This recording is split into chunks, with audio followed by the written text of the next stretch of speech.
this is Famergana, and I am here playing Final Fantasy XIV, and yes, you can say I have 3 days of playtime remaining. I decided that I would create a third character because I didn't realize this when I started playing, that there are 3 different starting points in this game. You start in either Gridania, Ul'dah, or Limsa, and the 2 characters I have so far are one that starts in Gridania and Limsa. So I think what I'm going to do is I'm going to start a new character. I'm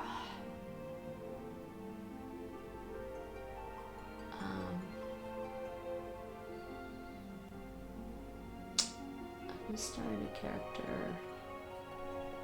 Let's see. I want to start a new character in Moogle. Start a new character in Moogle. Should be fine. Moogle or Spriggan or Ragnarok. Why is it EU Legacy? That makes me worried that they're gonna kill the server or something. I mean, I guess I could. Transferring from one data center to another, I think costs,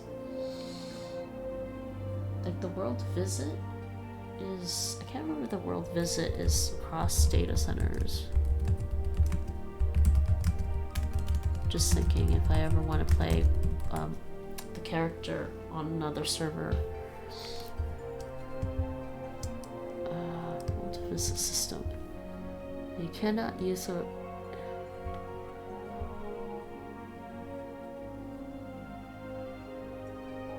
Yeah, you have to be in the same data center.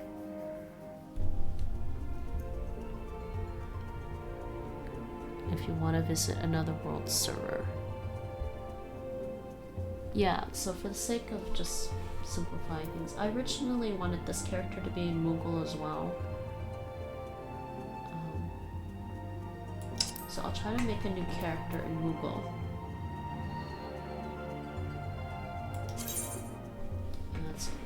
Create a new character. Do I want to load appearance data? Let's see what it says. Yeah. No, I'm going to create a completely different one. Just make sure this is streaming okay. Seems to be. Hold on. Just go out of settings. Can you adjust the audio? It should have the same. Okay, it does. Okay, hold on. Why am I using my mouse? It's really awkward for trying to create a character. Well, not the mouse, I mean the way I was sitting. So I can create a new character now.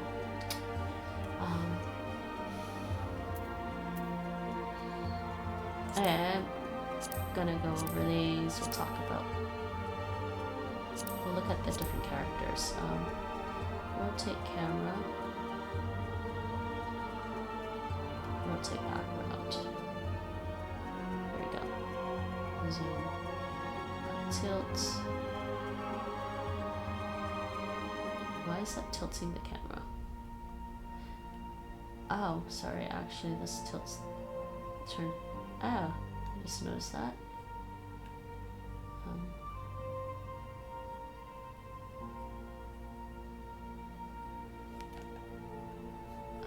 Okay, so let's just take a look at him.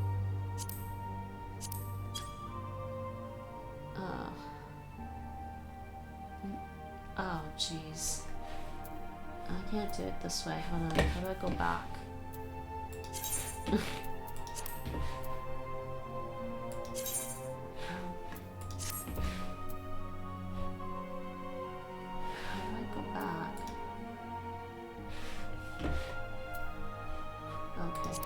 And gender, okay. That's really confusing.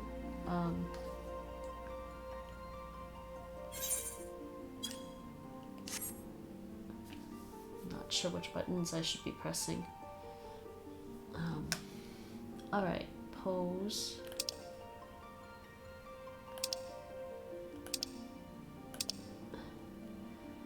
Alright, the Viera are said to have first. Okay, let's go over. Do I want to make a male or female this time? I already have a Mikote and a Nora. It's this one. Hrothgar. Not sure I want to play Viera. Well, you know what? I could, because I'm only recording this and putting this up on YouTube. I'm not streaming it on Twitch. People want to make fun of me for being a bunny girl or a bunny guy. I don't know. How about... I'll think about it.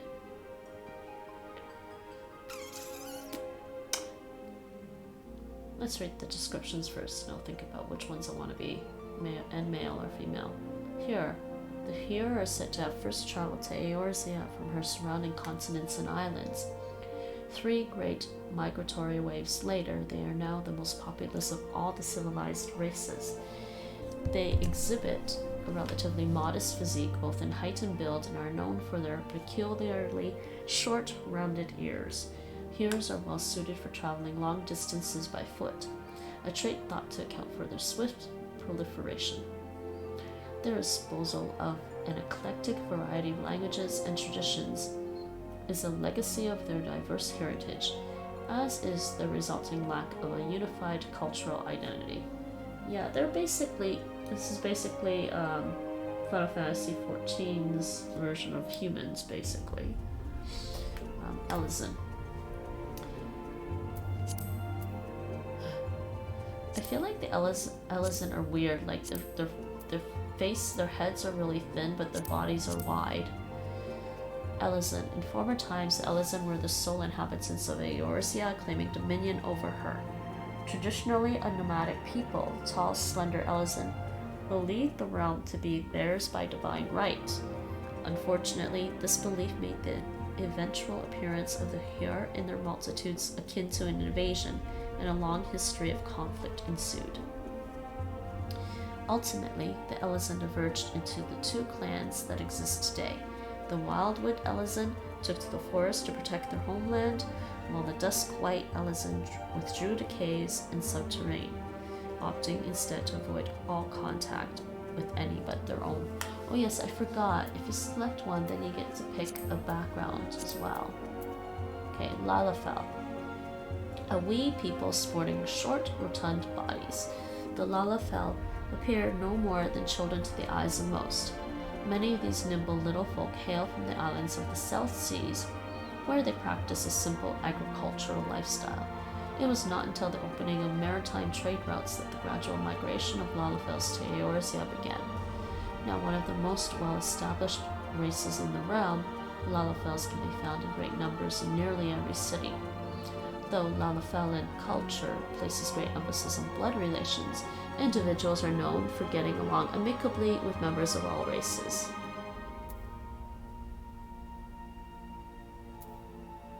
Yeah, I don't like them very much, but I guess they have that characteristic of being a little bit speciesist, or racist, but I guess you can play an Elezen who isn't. Mikote.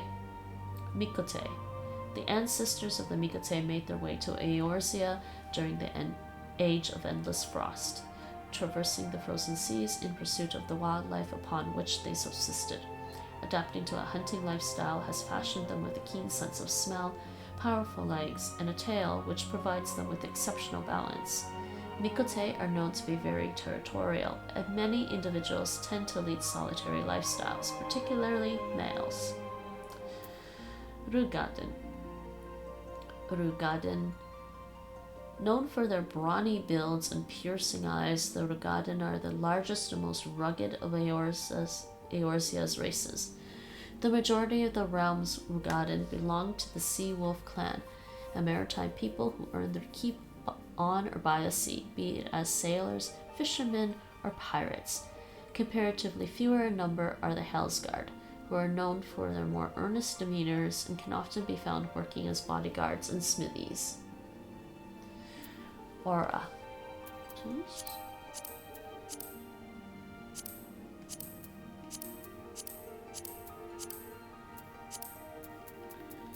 I already have one of these. Why is he suddenly look super tall?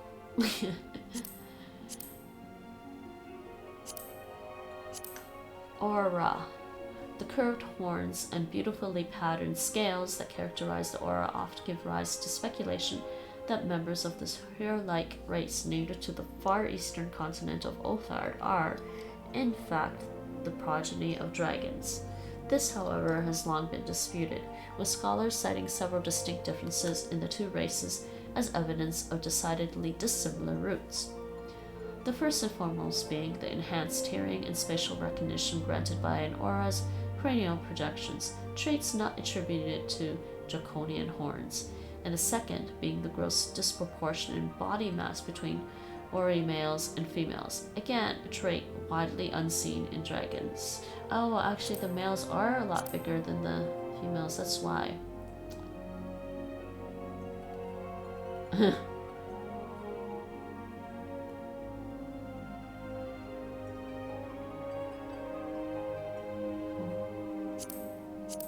I might just make 3 female characters on this server. I don't know. Hrothgar. Well, except for him, except for this race, it has to be male. Hrothgar, hailing from the distant shores of Ilsabard. The Hrothgar are a burly people of lion-like appearance, or the males are at least. Females number staggeringly few among their population, and thus are rarely so much as glimpsed by the other races.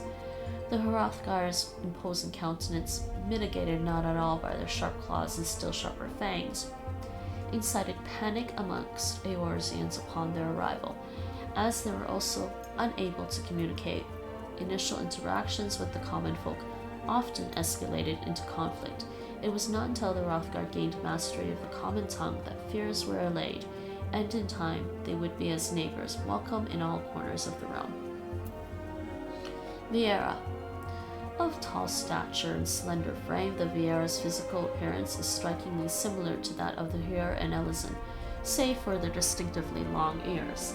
Adhering to a strict code known as the Green Word, they are prohibited from contact with the outside world under threat of exile.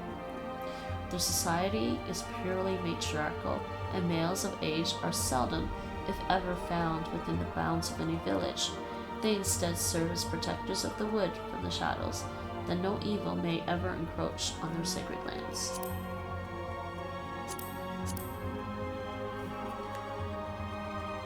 This is my problem, they make them look like Playboy bunnies. And I think possibly intentionally.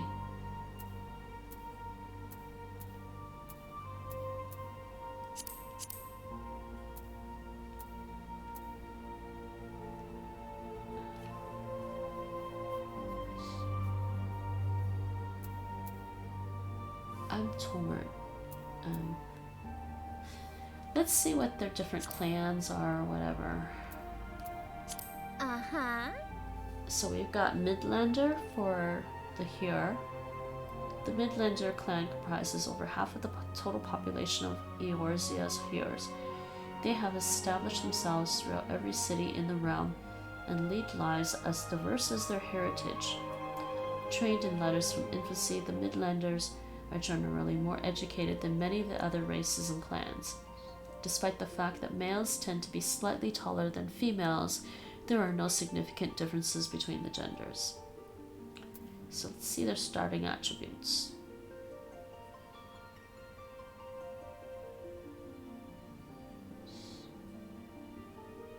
Yeah, because I'm thinking of making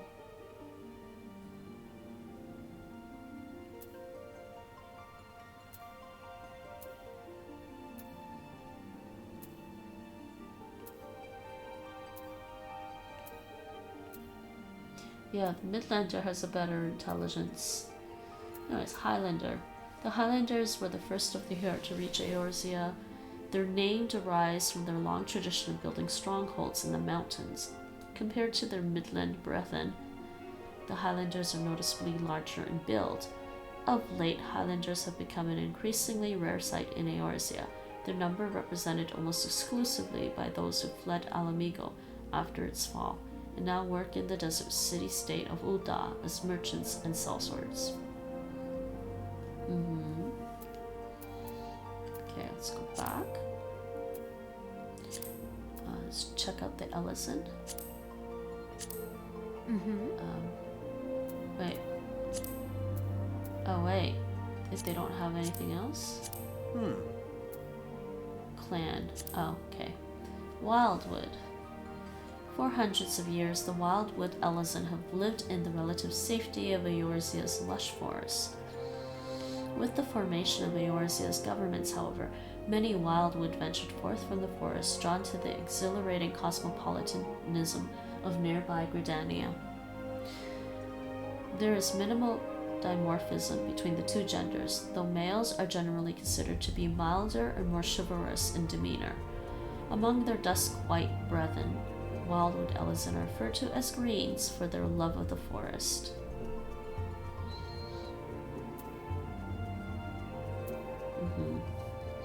Look at the dexterity. Dusklight. Centuries ago, a number of Ellisons sought out a life of peace and seclusion in the depths of Eorzea's caves and caverns. Today, they are called the Dusklight, though to their Wildwood cousins they are known simply as the Greys, after their preference for darkness and stone. The cave-dwelling ways of the Dusklight persist, with some among them turning to robbery and pillaging to survive, earning them the scorn of their woodland relatives. There are a few differences between the genders, but Dusklight females are often regarded as being the more passionate and unyielding of the two. I have a blanket here because I just realized I didn't bring a sweatshirt out. Oh. Huh. Okay, let's go back.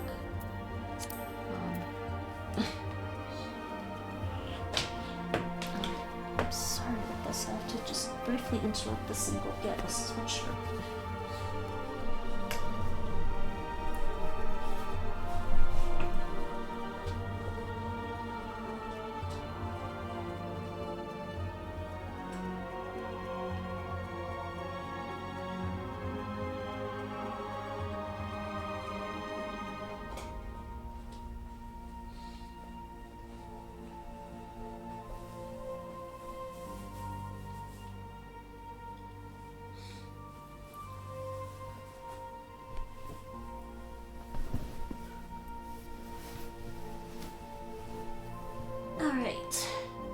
Okay, Lalafell.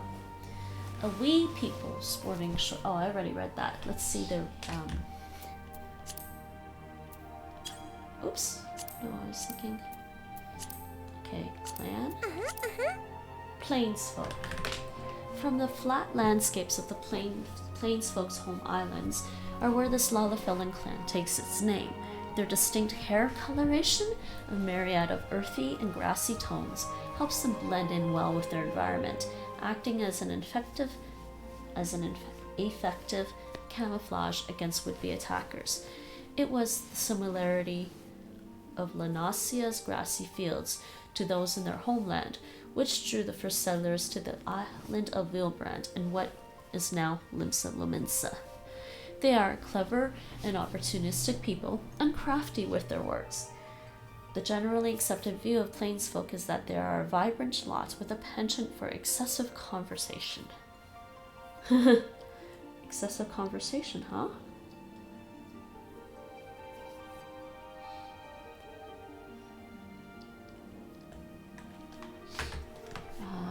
Dunesfolk. Look at her, she's so cute. They're both very cute. Dunesfolk. Perhaps the most unique characteristic of the Dunesfolk is their luminous eyes, a result of a glossy protective layer which covers the pupil, an evolutionary response to the homeland's glaring sunlight. Many individuals wear a small traditional gemstone on their forehead, a symbol of their zodiacal sign. They are adamant about scholasticism, placing the advancement of knowledge before all else. Other races tend to perceive male Dunesfolk as introverts, who care more for books, business, and the prosperity of Ul'dah, a city-state built upon Dunesfolk ingenuity, than the goings-on of the rest of the realm. Their strength is pretty weak, eh? I just want to see. Uh-huh. The Highlanders are pretty strong.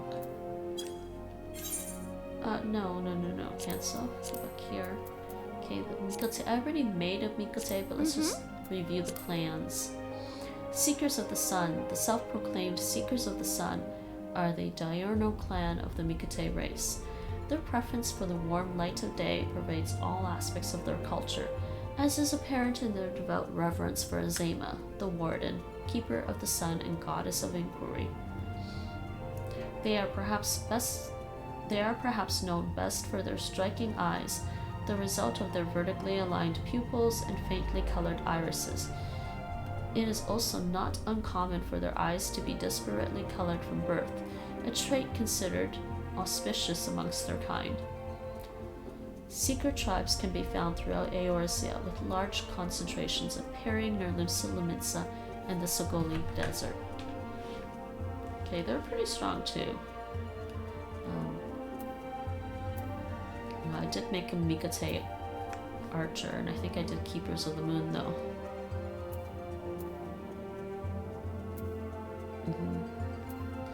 Keepers of the Moon. The nocturnal among the Mikote have dubbed themselves the Keepers of the Moon.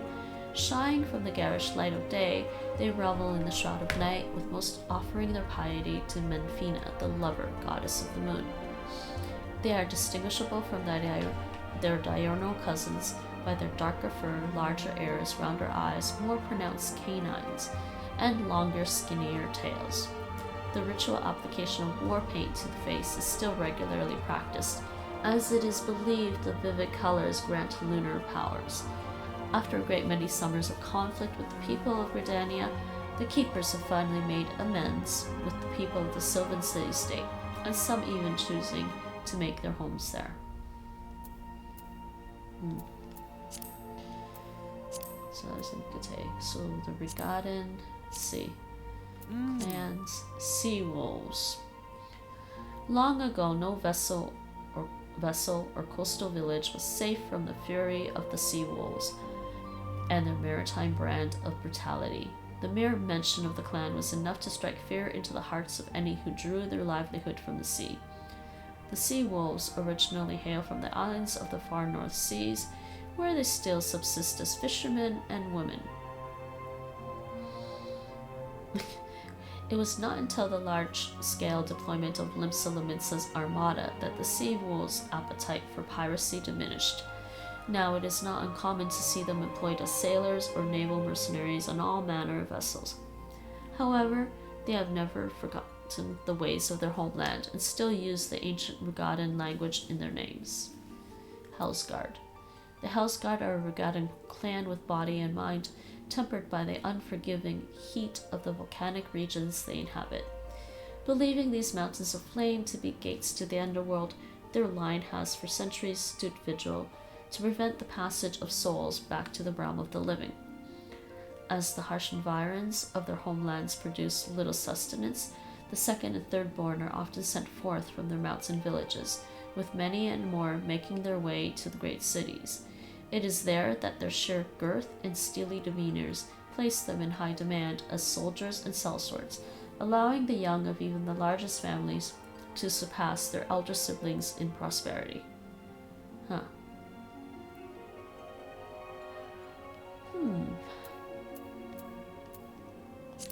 I'd think about that one. Alright. Oh, okay. Sleepy now.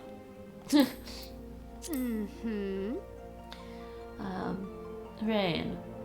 Ori creation myth tells of a dawn father and a dusk mother from whom all Aura are descended. The Rain believe their veins to run thick with the blood of the former, their brilliant white scales and iron wills serving as proof of this divine lineage. Unlike their sister clan, the Xela, who bloody the land with endless tribal conflict, the Rain have embraced a life of tranquility and solitude, long abandoning the nomadic lifestyle of their ancestors to settle the deep valleys of Othar's mountainous eastern reaches. Only on rare occasions will one emerge from the valley mist to seek adventure in realms afar. Xela. Ori creation myth tells of a dawn father and a dusk mother from whom all Aura are descended. The Xela believe their veins to run thick with the blood of the latter, their lustrous black scales and fiery wheels serving as proof of this divine lineage.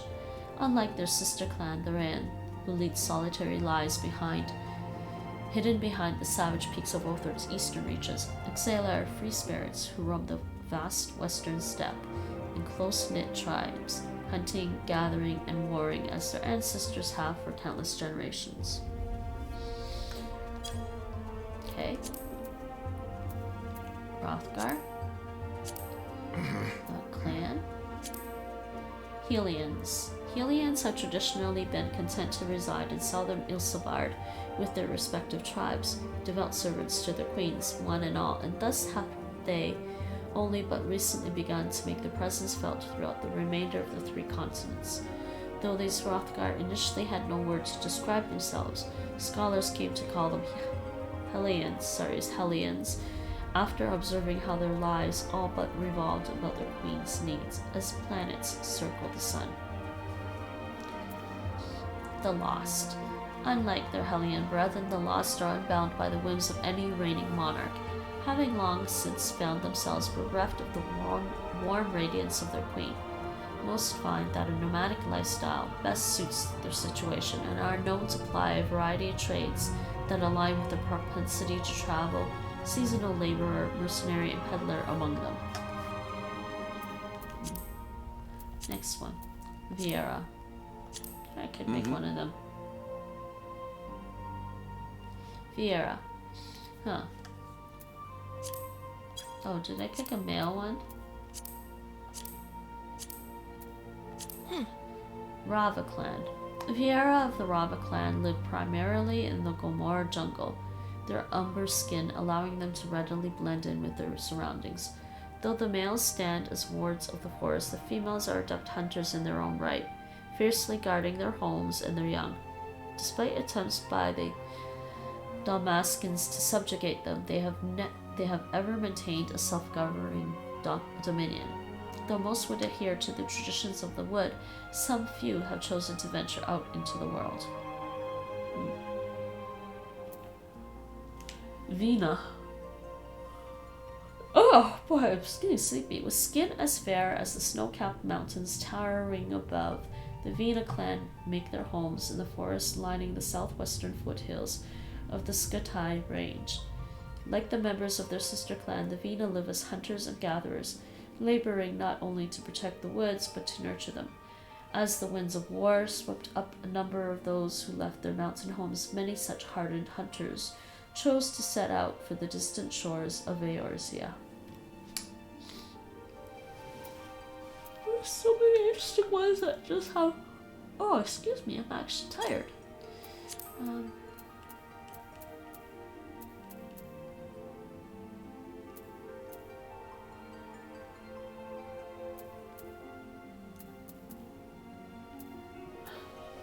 Ellison. I'm tempted to make the Lalafell. Oh man. Let's do it. Let's make a Lalafell. Clan.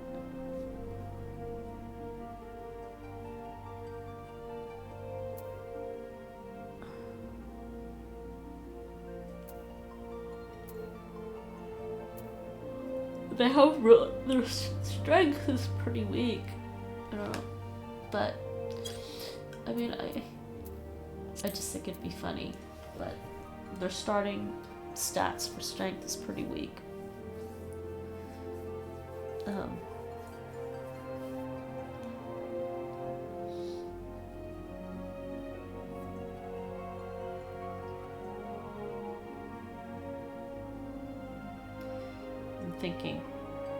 Thinking here. Thinking real hard. I mean, trying to decide if it really matters very much. Or I could make a Viera. Like I was saying, I'm not streaming this. People can make fun of my bunny girl if they want.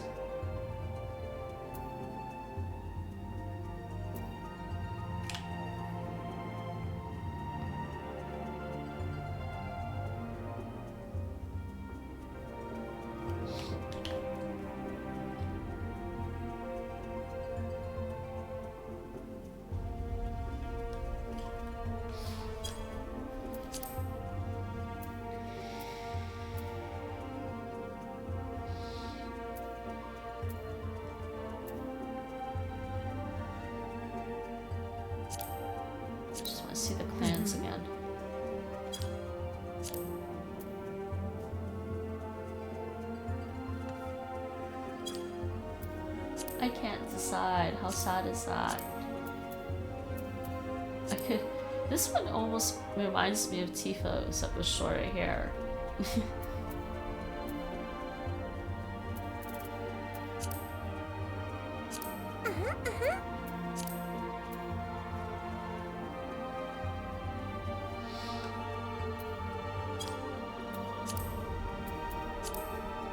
I mean, these, they're pretty strong. 23 is pretty strong.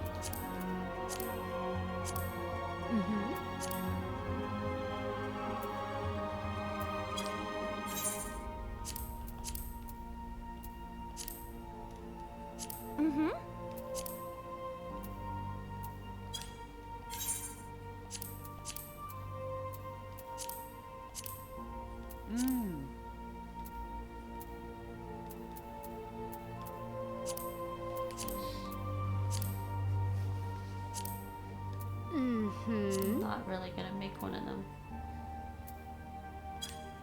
Though they seem to be pretty strong.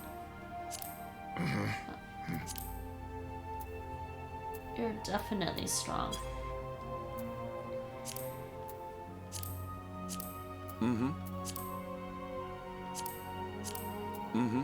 No, not a male. What am I doing? Huh, 2019.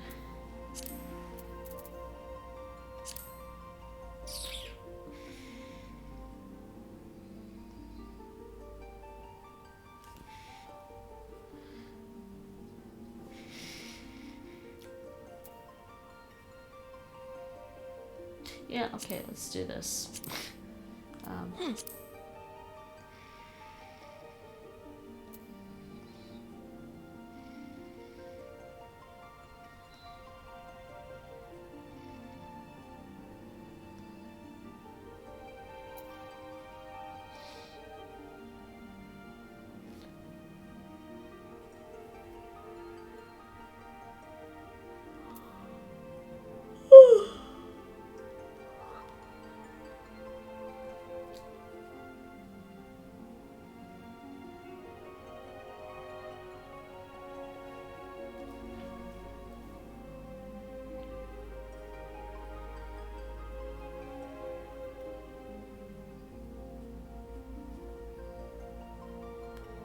Okay, do I want to make a very pale bunny girl or a dark one?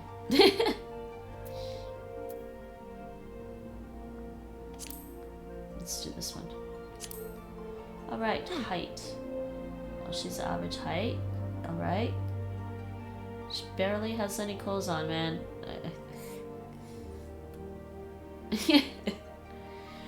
Can we do random appearance?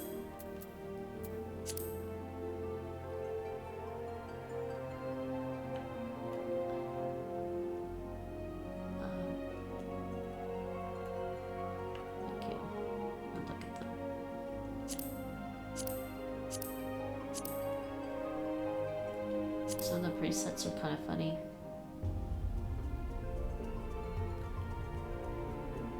Kind of like what they did with this one, but I'm not sure I like what they did with the nose. And she's tall. Am I gonna make a really tall one?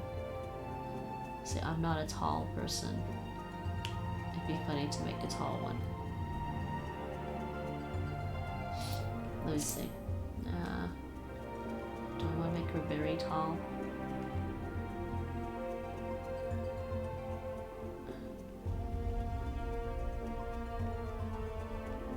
Okay, we can do that.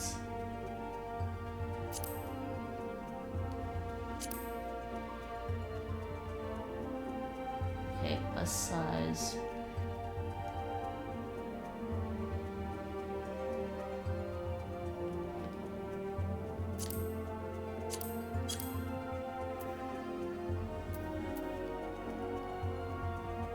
Skin color and hair. It's kind of weird, isn't it?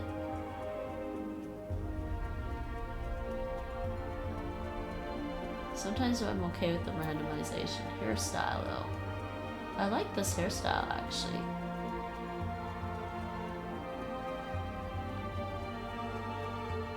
Or maybe I'm just tired.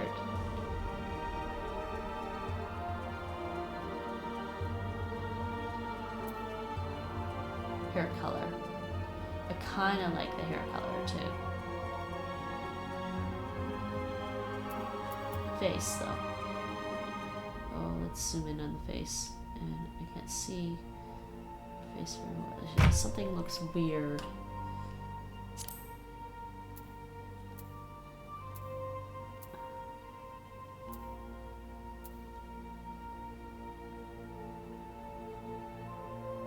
Maybe it's the nose I don't like.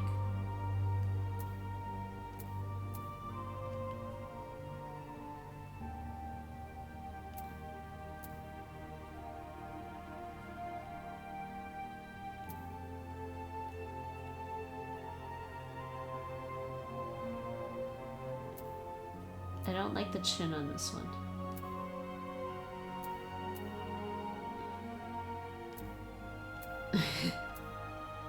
I think it's just the nose I don't like somehow. Okay, maybe I can change the nose. Jaw.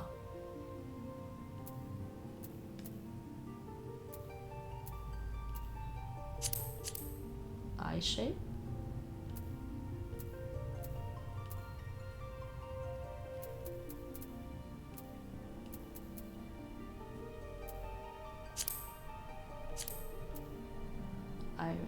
Large or small eyes?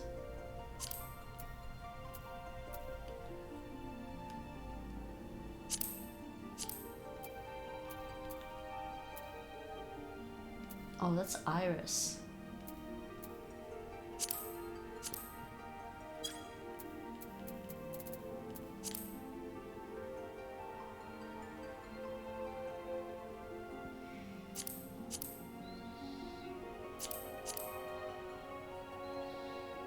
I don't want to mess with the color yet. The hairstyle, I kind of like this hairstyle.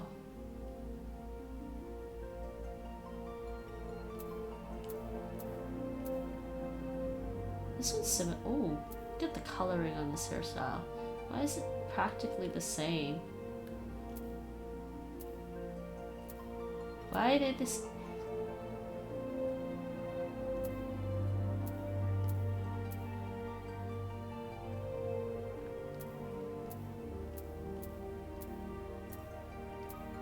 Is it just the coloring that's different?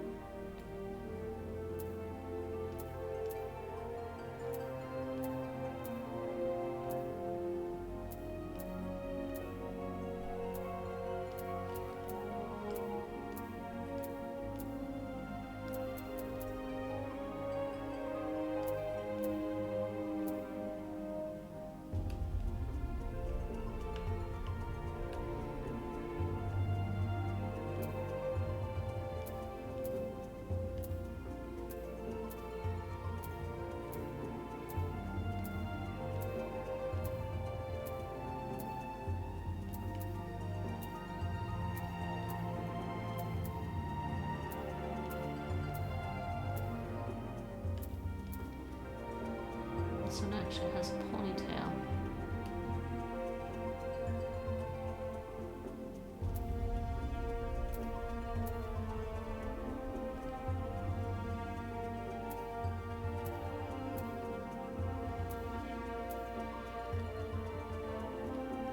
Which one has really long hair?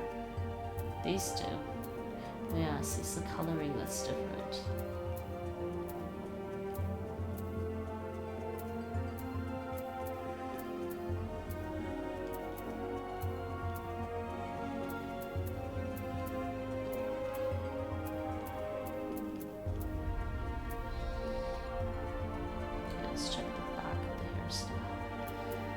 I want to get the long hair.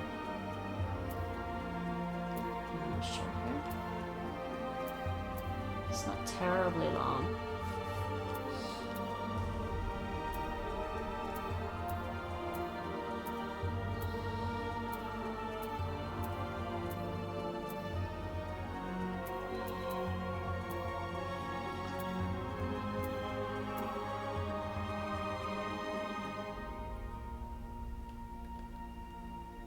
not sure I like the front. Oh wait, there's a slight difference between those two. Yeah, there are a slight difference in the front.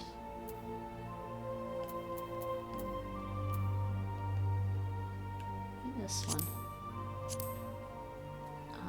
Hair color.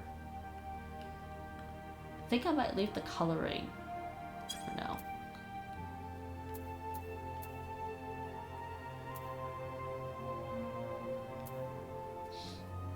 Eyebrows.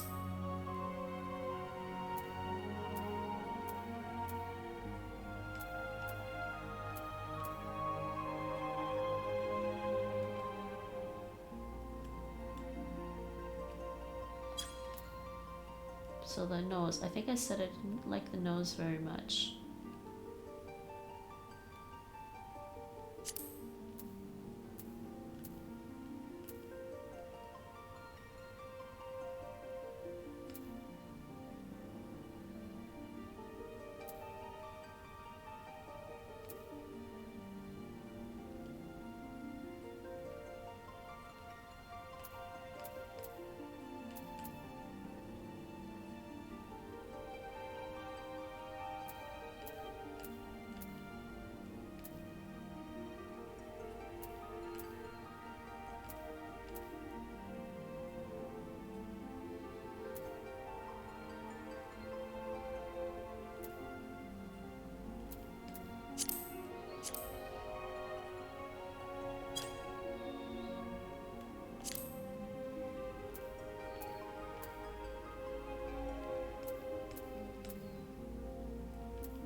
Mouth is fine.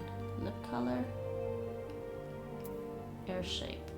Well, we can't really see her ears very much. Oh, sorry. The ears are at the top. This is so weird. Because her ears are on the top. I'm looking at the wrong thing for her ears.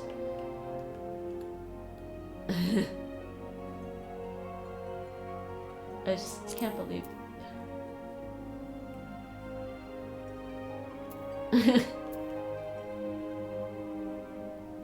Oh my god, they're bent.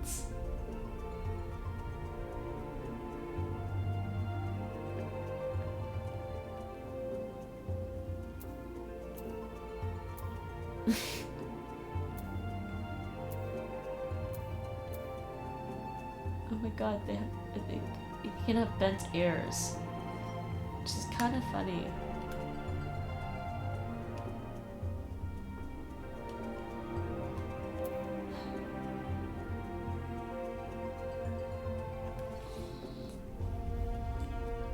I can't decide the bent ears or the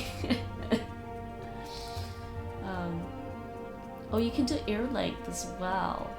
Okay, let's go for the... Oh my god. No.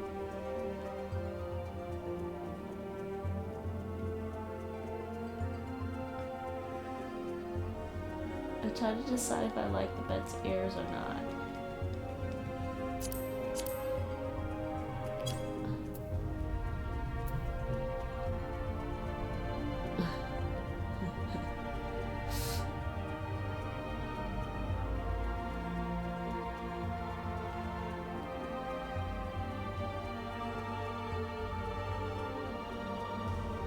It almost looks like a crown.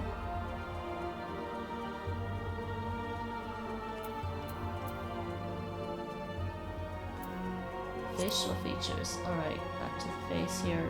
I didn't like this part. What's this thing? What's that? What is that?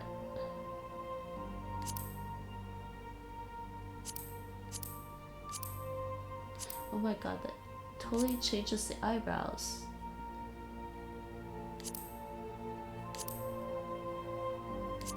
Why do we have that?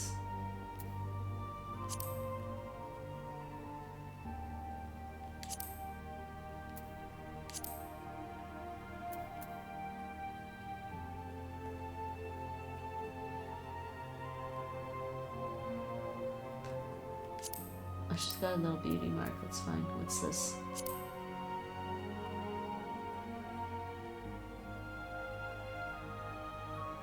Oh, why not?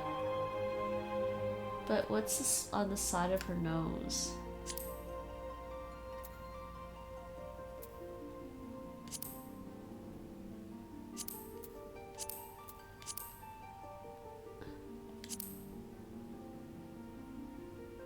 And she's got face paint too.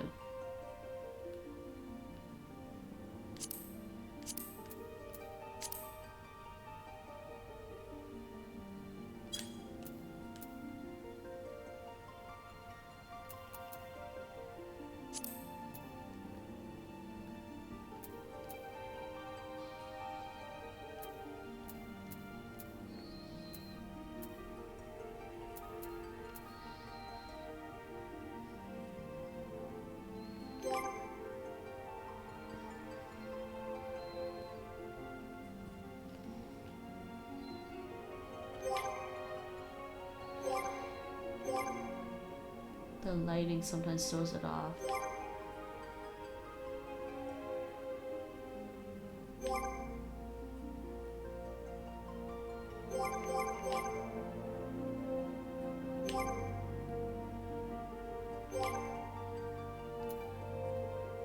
Okay, face paint.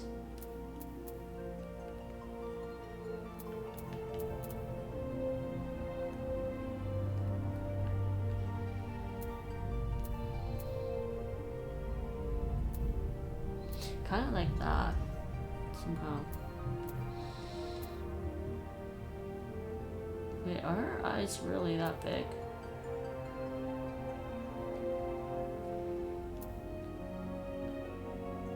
Her eyes look really big.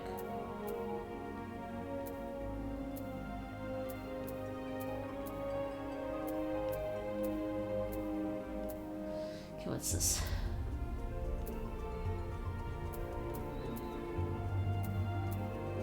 Is this on the side?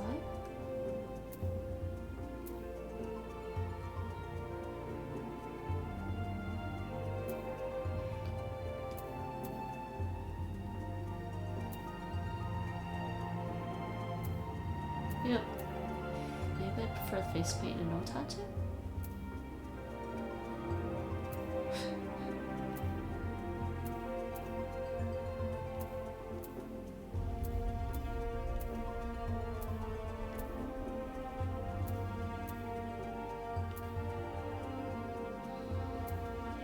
She almost looks really alien. Oh my god, look at that.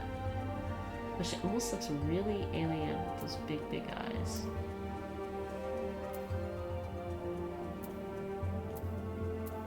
Well, almost like that. What's this like dark?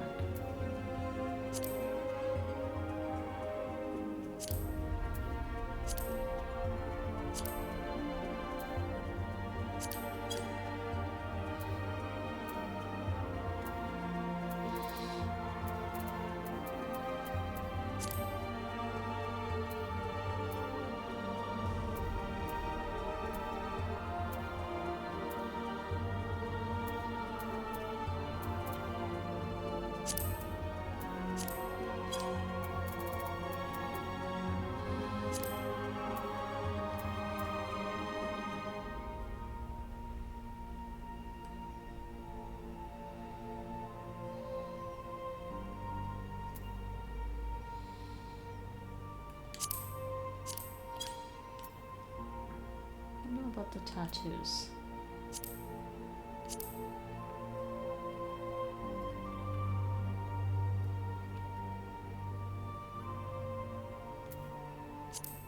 That's what they gave me, but I'm trying to think if I want the tattoos or not.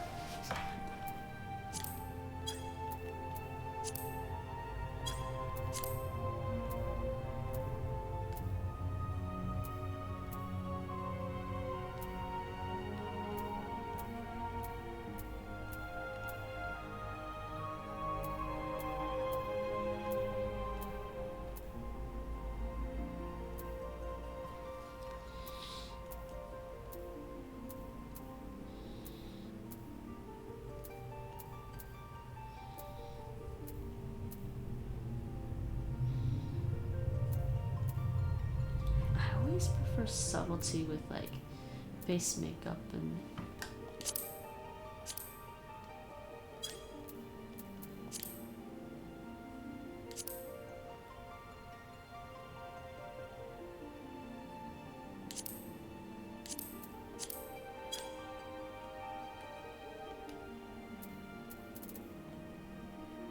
I don't think I want to change the colors.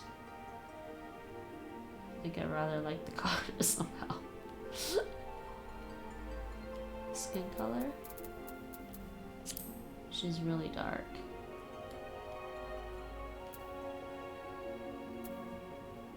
Like that. Not.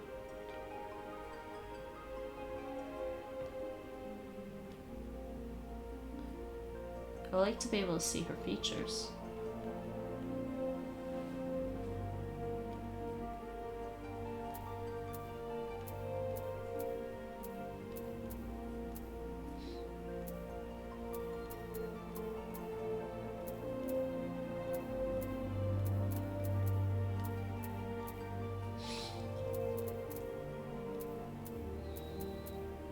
She's getting lighter skin here.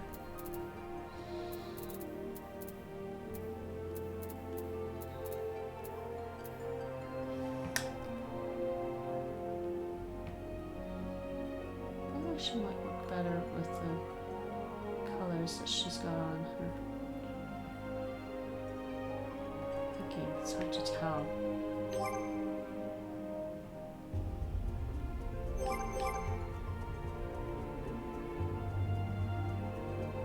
I actually like that one.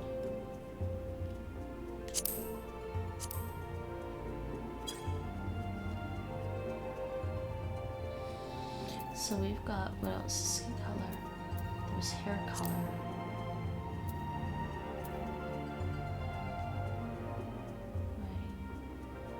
Oh, and the highlights. How do I do the highlights? How do I switch the highlights? No, cancel that. How do I switch the highlights here?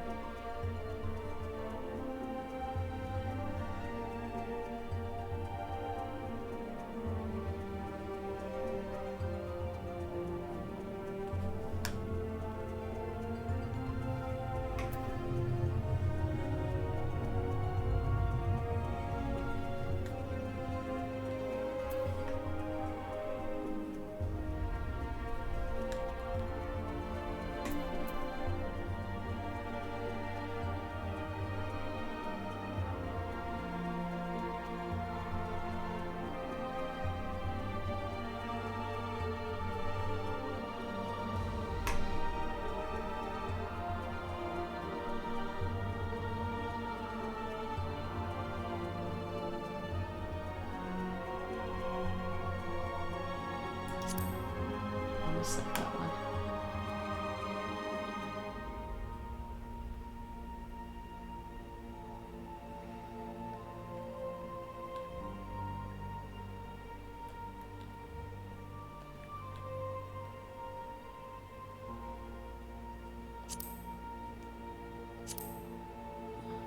And you can take the highlights off.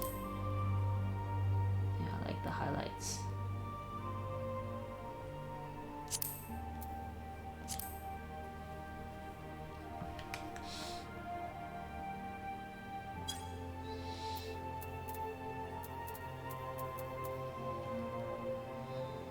Eye color is fine. Lip color? Probably fine. This is lip color.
has anything on the body.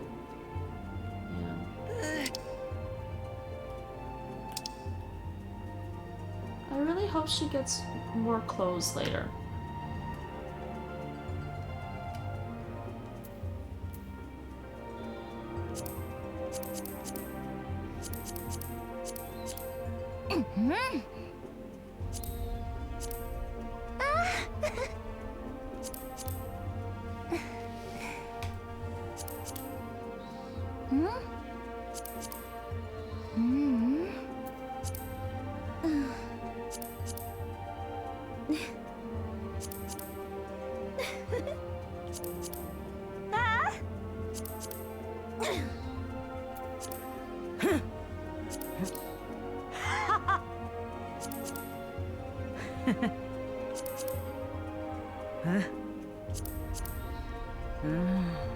Let's just listen to these voices.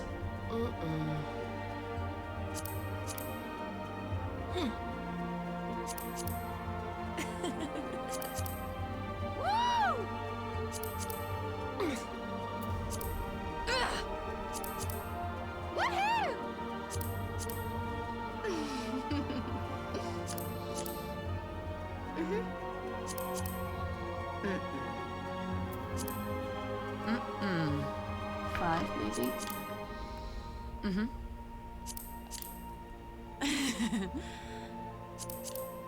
Hey! Oh!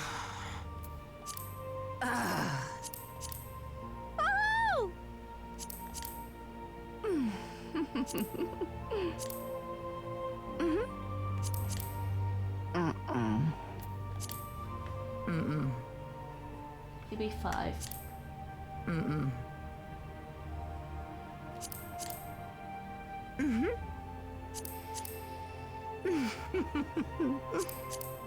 Woohoo!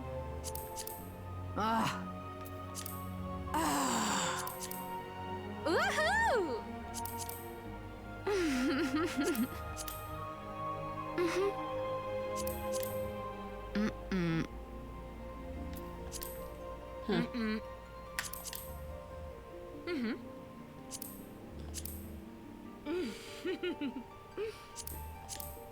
Woohoo! 5 or 10?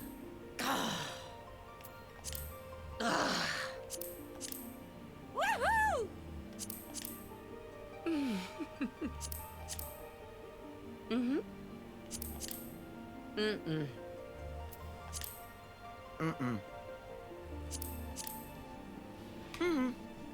Yeah, I'm still not sure I can take the bunny girl seriously. Woohoo!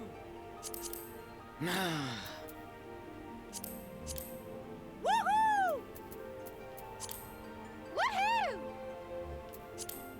Woo! Hey! Woohoo! Woohoo! Woohoo! Woohoo!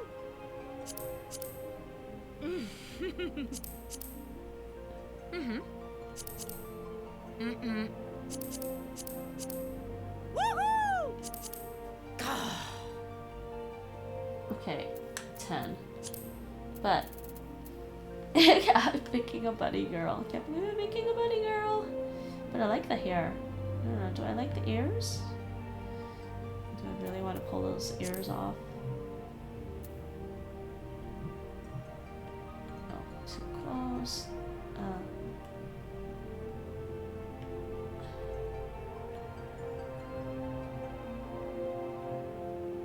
I don't know, I don't think I want the bent ears after all.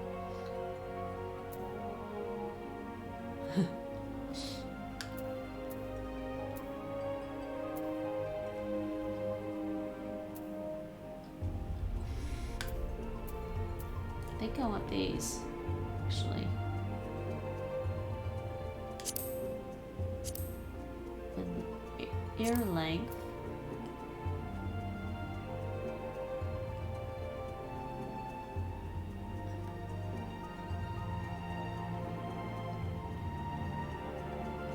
So I'll make the ears really long. Why not?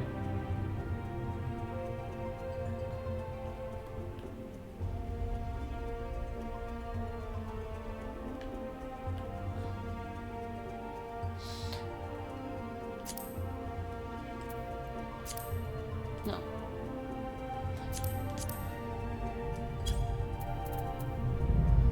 So, let's do that.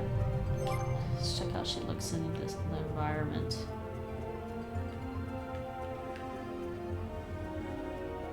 I just don't like the fact that she looks like she's...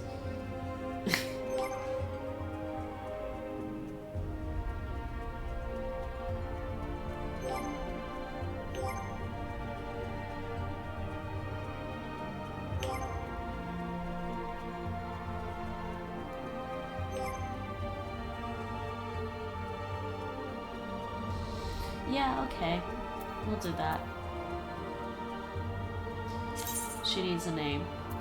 Save the parents' data. Here? Yes. Yes, save. So, her birthday.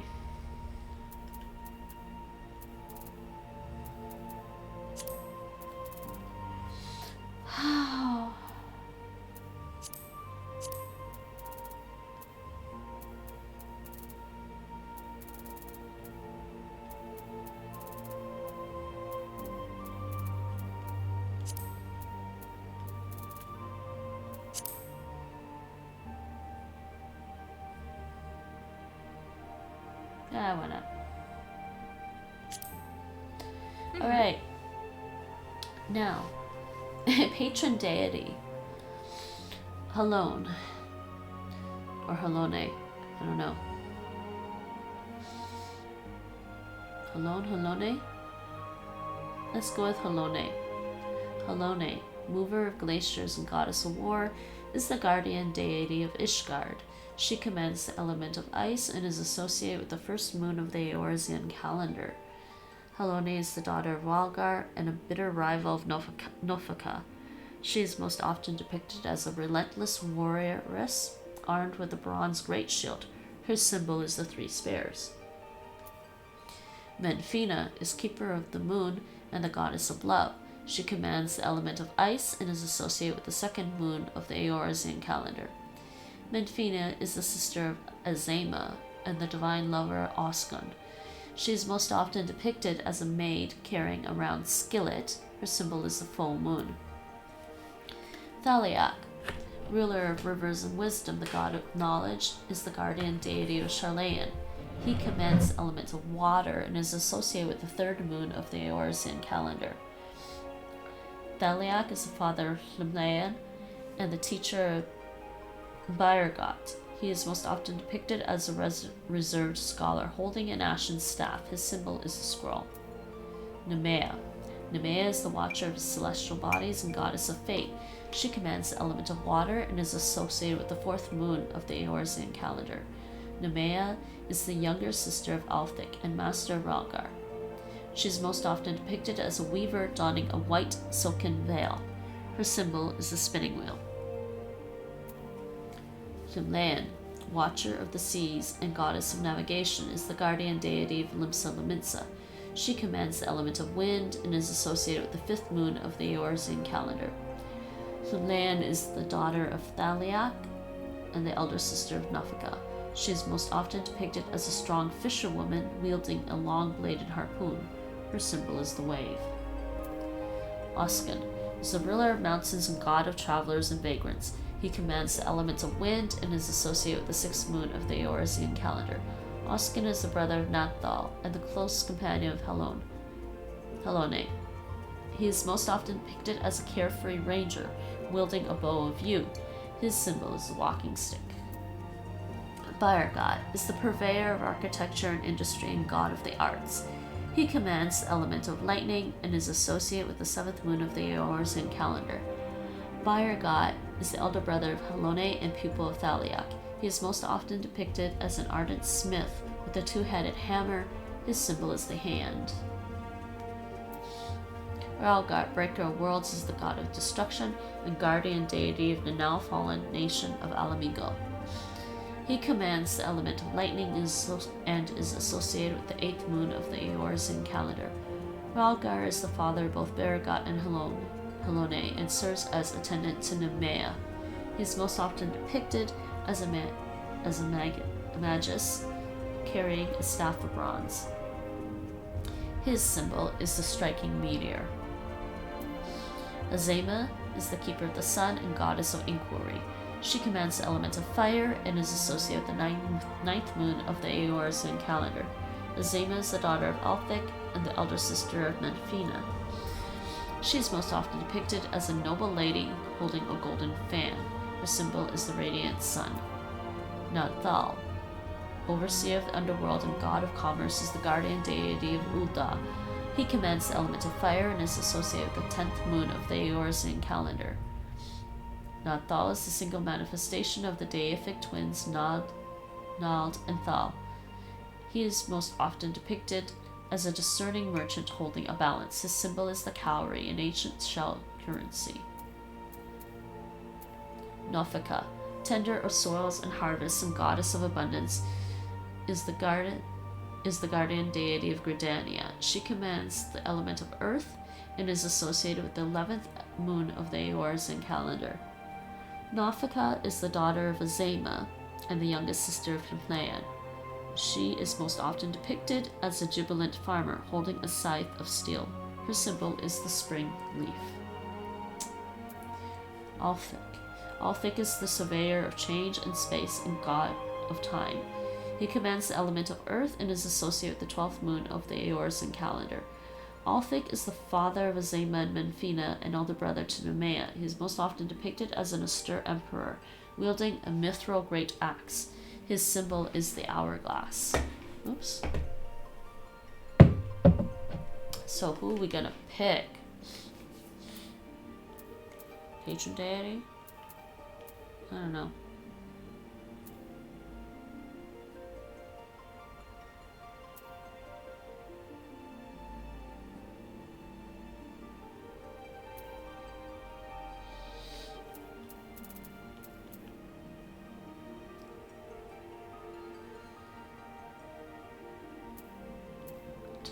Did I pick Azema for anybody yet? Let's take Azema, I guess. I don't know if these make a difference.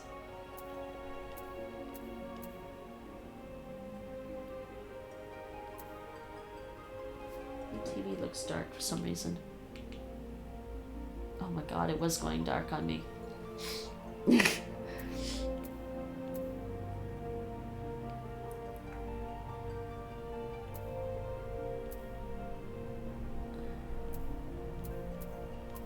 Why do these descriptions of the deities don't seem to fit?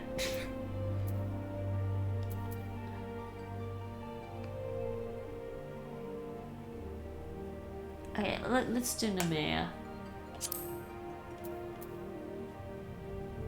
Alright.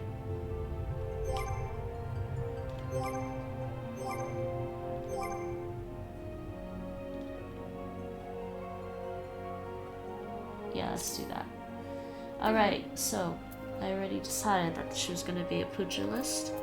I mean, there's Disciples of Magic, Conjurer, Thaumaturge. She could be a Thaumaturge. You know, did I read all of these last time? I don't remember. Let's read all of these again. You can drink some water first.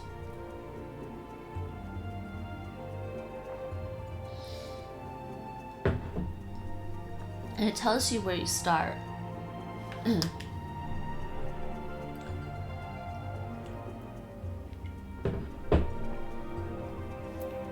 It does.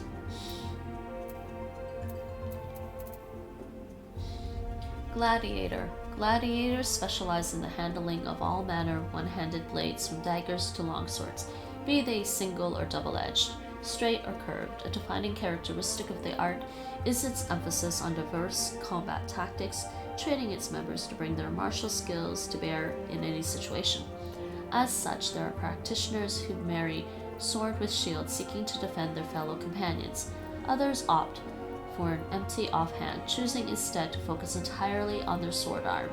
In all instances, the ages-old art of the sword makes the gladiator a formidable adversary in any encounter. The bustling commercial hub of Ul'dah sits amid the desolate desert landscape of southern Aldenard. Ul'dah culture is known for its affluence, and the wealth of the nation comes in large part from its abundant mineral resources and cloth crafting industry. Though it is the Sultana who claims sovereignty, true power is wielded by the Syndicate, a council sat by 6 of Ul'dah's most elite and influential. Ul'dah is the nation's patron deity, and two great halls devoted to his two aspects lie in the east and west of the city. Next, Pugilist. The path of the Pugilist is one of incessant training aimed at mastering the traditional techniques of hand-to-hand combat. Though they commandeer formidable power when unarmed, they are wont to use metal, leather, and bone weaponry to maximize their destructive potential. Their preference for fighting at close quarters makes negotiating distances an absolute necessity. This is why many pugilists are quick to learn that lightweight gear, allowing for maximum agility, ensures them better success in battle than does cumbersome plate or chain. Okay, Marauder. Starts in Limsa actually. The Marauder is a combat specialist whose weapon of choice is the Great Axe, a fearsome arm emblematic of Eorzea's pirates. Their approach to battle is one of brute force, relying on strength and steel to crush enemies and sunder weapons. They are highly sought after for their ferocity and intimidating presence, and are often employed to hunt down monsters plaguing the land, or to turn the tide of battle between warring nations. On the southern coast of the island of Vilbrand, under the shadow of ancient cliffs worn by the relentless onslaught of the Rotano Sea, lies the thalassocracy of Limsa. Its economy is driven primarily by shipping, but boasts lucrative shipbuilding, fishing, and smithing industries as well. To maintain the safety of its maritime routes, the city employs a formidable navy known as the Knights of the Barracuda. Even so, pirate bands run rampant in nearby waters, reaving and pillaging. Lancer starts in Gridania. The strategy of the Lancers is to outrange and fluster opponents with their long two-handed polearms, peppering them with a barrage of thrusting attacks. They are trained with a number of weapons, giving a diversity to their attacks that makes them extremely versatile combatants. In former times, the long spear saw the most widespread use, due in great part to the influence of the proud Lancer regions of Alamigo. Since then, the guild has greatly expanded its armories to include a variety of weaponry, such as the halberd and the trident. So Gridania, in the eastern reaches of the Aldenard landmass, home to vast, dense woodlands and coursing rivers, lies the forest nation of Gridania. The cityscape is a mosaic of labyrinthine waterways and great wooden structures, so gracefully constructed they seem a part of the surrounding environment. The favorite goddess of the citizenry is Nafika, the matron, but great faith is also placed in the wisdom of the seed seers, young oracles who guide the nation based on the will of the forest elementals. Archer. The enduring popularity of the bow is a testament to its elegant design, but this simple weapon would be of little worth without the surpassing skill of those who master it, the archers. Projectile techniques such as high-angle fire enable archers to assail their foes with deadly precision even at great distances. Constant assessment of the battlefield enables them to carefully determine the most advantageous ground from which to loose, as well as the nature of the arrows best suited to their enemy. Together with the longbow sentries of the Elizan military, the short bow hunters among the Mikate are widely regarded as most skilled with the bow. And that starts in Gridania. And I already have an archer. Started with an archer. Conjurer. Conjurer calls upon elemental forces present in nature and concentrates them to a potency at which spells can be woven. Through practiced meditation on the essences of creation, conjurers draw forth and absorb ether from their immediate surroundings. A wand or cane made from unworked wood is then utilized to focus the ether until it manifests as the desired spell. The seat of the Conjurers Guild lies at Stillglade Fane in Gridania, where the voices of Eorzea's elementals are said to be most powerful. Yes, that starts in Gridania. Thaumaturge. In the hands of a skilled practitioner, thaumaturgy can be a force of terrifying destruction. At the heart of the school of magic lies the ability to call forth and command the latent ether within oneself through deep introspection. To then mold that ether into sorcery, the thaumaturge makes use of a scepter or staff, within which is housed a medium, a natural stone imbued with magical properties. You know, I kind of wonder if she should... I'm gonna make her a pugilist, but she can always switch to thaumaturge later, I don't know.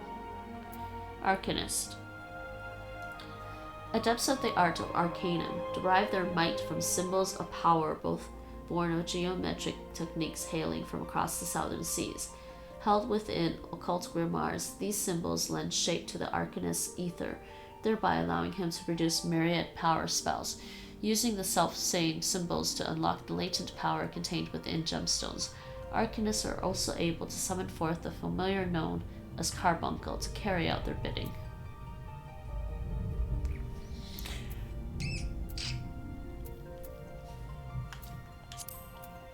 Pugilist.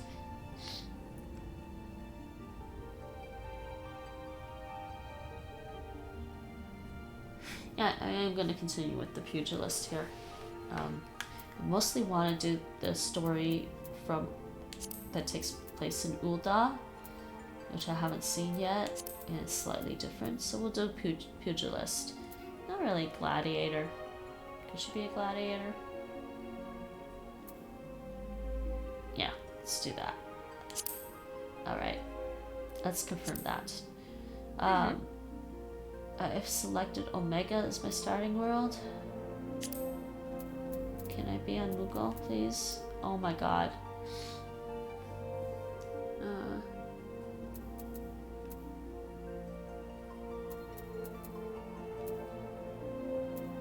Okay, Omega. That's fine. Okay. Once every 3 minutes.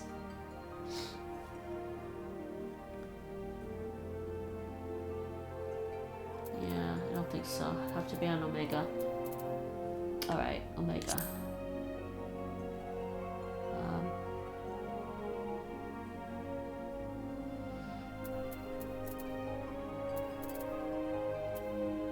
Did I select Omega? Okay. Alright, now she needs a name. For first name, last name.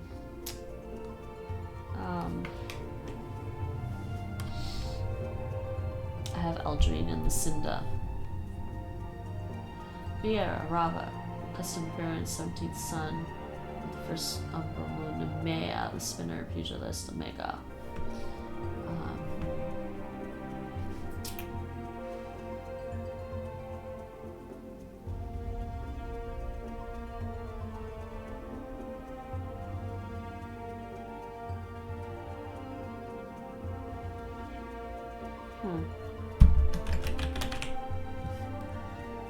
Viera?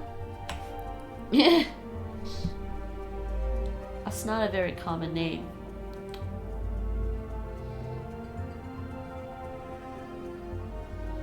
Could call her Freya.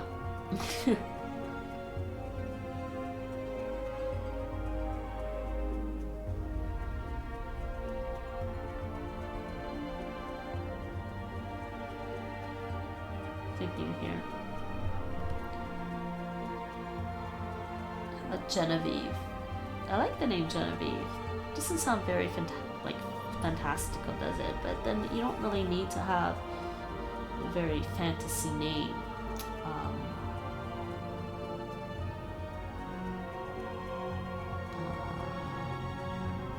Names beginning with B.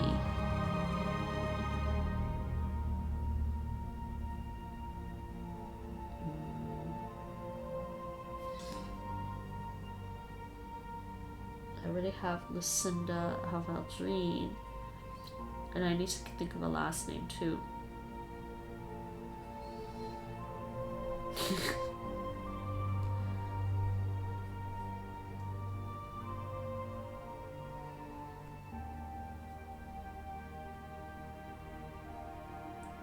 You know, I watched Wheel of Time recently. Okay. Let's not steal names from Wheel of Time.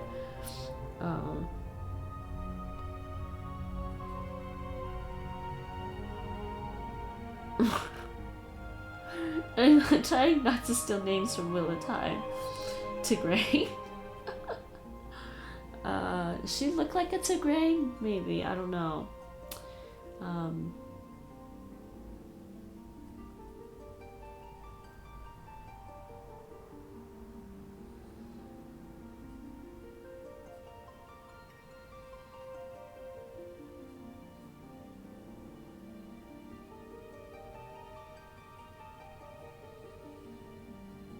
trying to think of a name here. Serene, no. That's not. Can we do random names?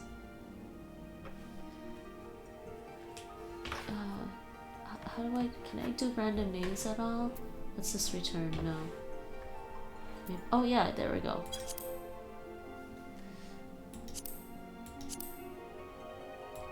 Yaskaret? 5?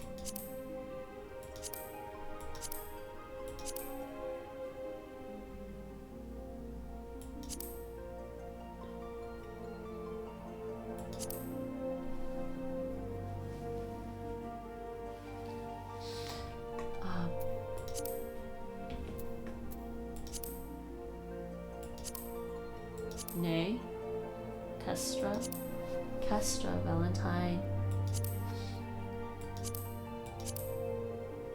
Tyrannus.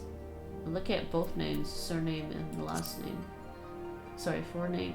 The first name and the forename and the surname. I'm looking at both.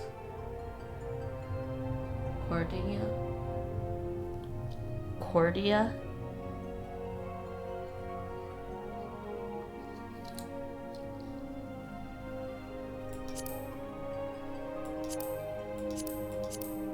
There's Sophie.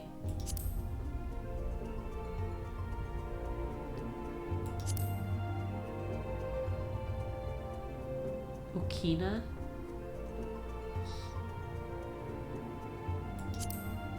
Una.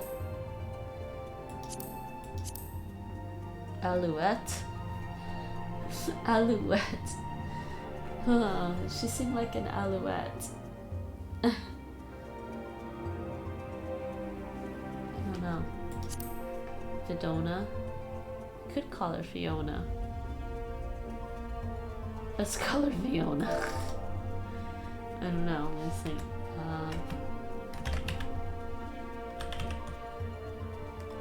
Fiona. Fionia. Fiona. Fiona. Fiona. Fiona.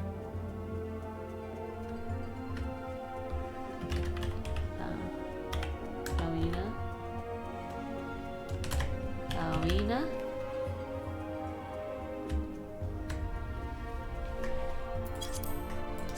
They're giving me like the same names over and over again.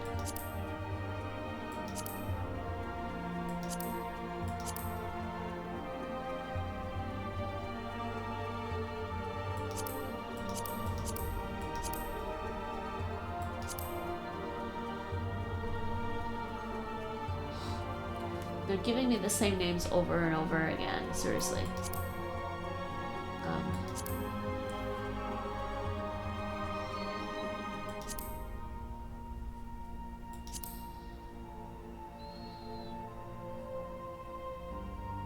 Alouette.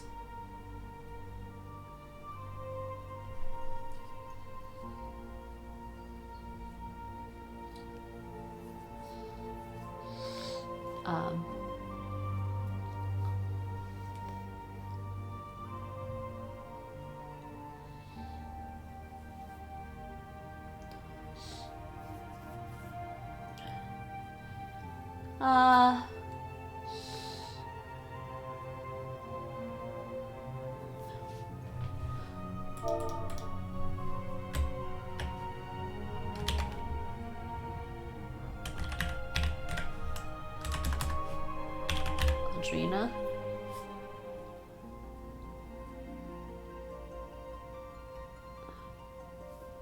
Why do I end? I like to end names.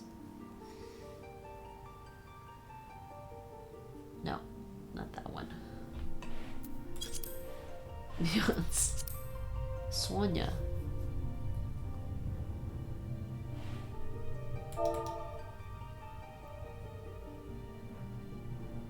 Actually, I think I kind of like that. Sonia.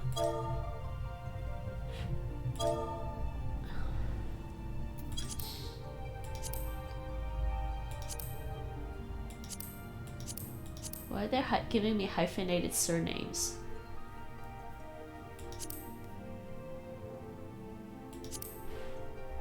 Yenzel?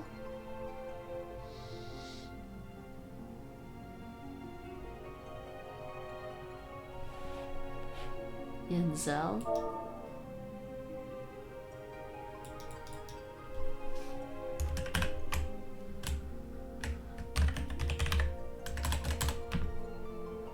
Sonia? Sonia or Sonia? Sonia.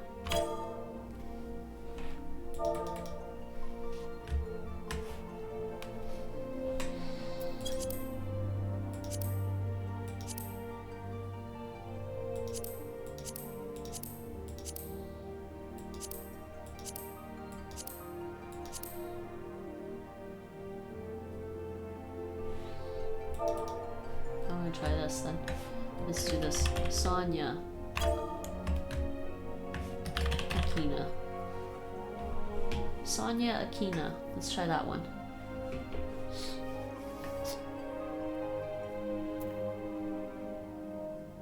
Yeah, Sonia Akina.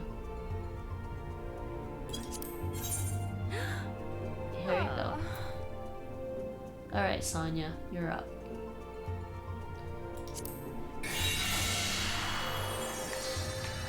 I need to smell how your syrup. I like that in my cutscenes. Finally, we get to play a little bit. Hopefully I can stay awake for, get us through maybe a little bit of some of the story.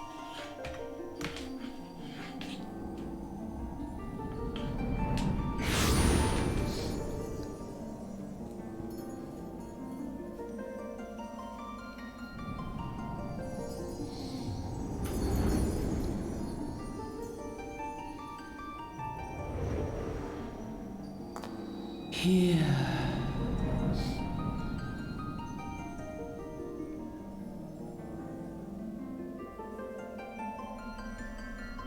Here. Feel.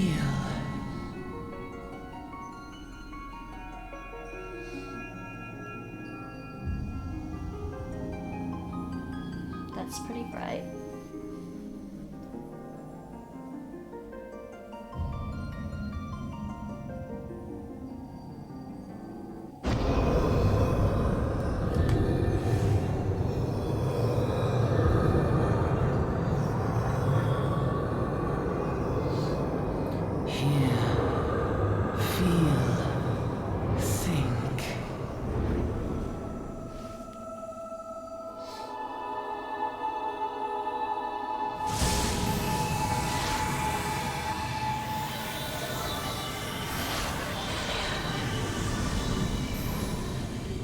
Very nice.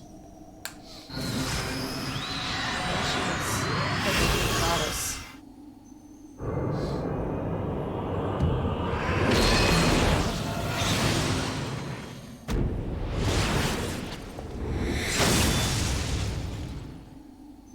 Cool.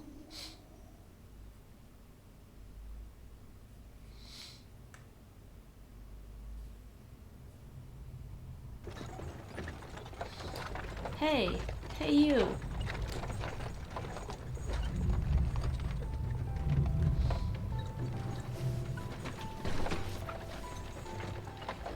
You alright, lass? You were moaning something fierce for a while there. Feeling the effects of the ether, I reckon. You'll get used to it though, don't worry.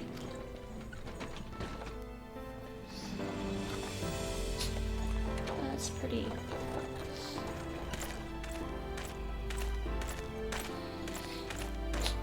Uh-oh.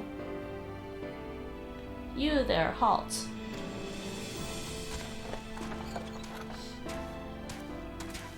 What's all this about? Inspection. Men, search the carriage.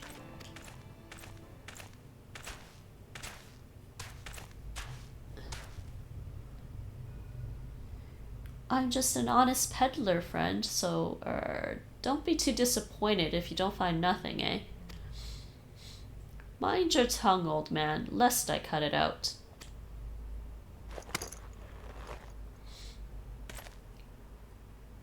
Sir, look, Somnus. What? Honest peddler, was it? Since when do honest peddlers deal in prohibited herbs? You're in a lot of trouble, old man. You'll rot in a dungeon till the end of your days, unless you can afford the fine. Huh, business as usual.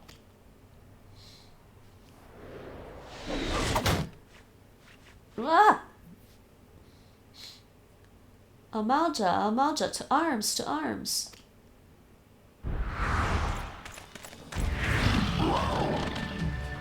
That's not good. The seven hells, consider this a warning. Now go, all of you.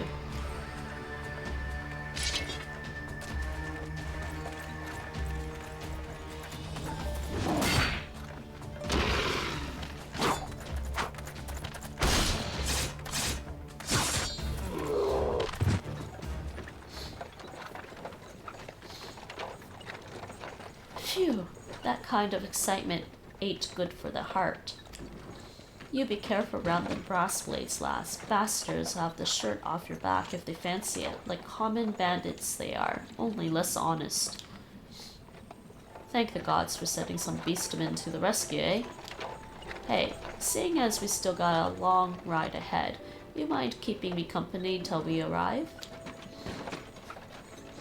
Them young'uns don't much care for conversation, see?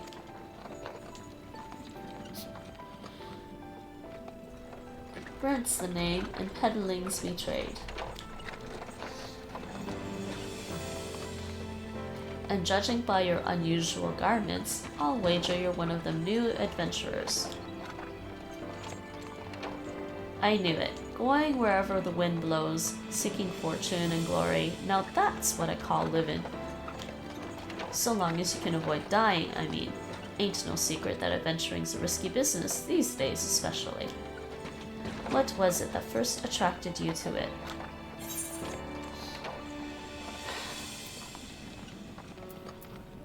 I think I'm gonna say...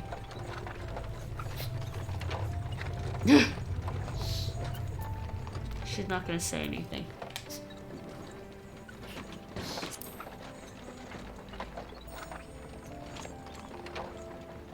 Well, if you ain't inclined to tell, I ain't about to pry.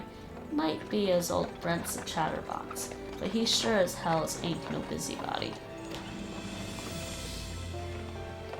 We all have a secret or three, don't we? Me, dozens. And I'd rather they stayed secret too, which is why I don't go sticking me nose where it ain't welcome. I just remember though, there are more important things than fortune and glory, such as breathing. Ain't no profit in being dead, and that's a fact. By the by, is this your first trip to Ul'dah? And say yes. It is. Well then, let this journeyed itinerant tell you the ins and outs of your destination. Okay, hold on, my glasses are a little blurry or something. Stuff.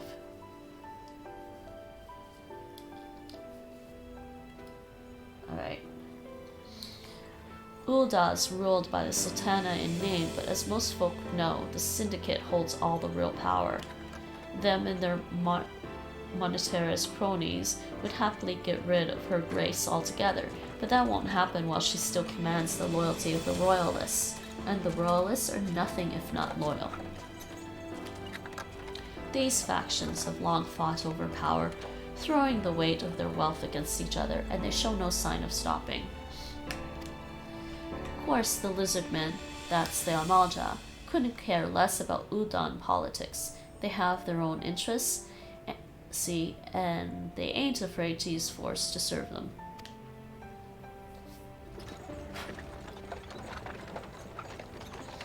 They say war is a gift to peddlers, need breeding profit. And though it shames me to say it, I'm inclined to agree. Need breeding profit? Wow. Ah, at long last. Behold Ul'dah, jewel of Thanalan, where folk turn sand into gold.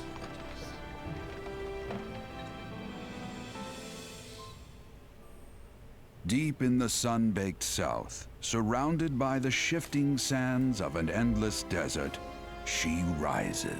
A solitary rose amidst the dust and rock, a symbol of defiance. Her name, Ul'dah.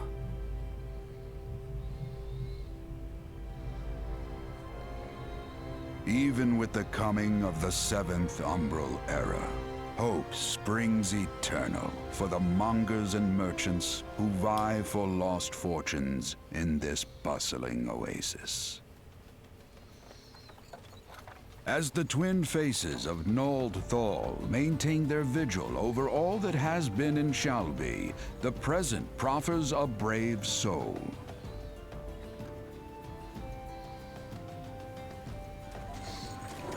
One whose arrival could mark the beginning of a new era of prosperity for the realm.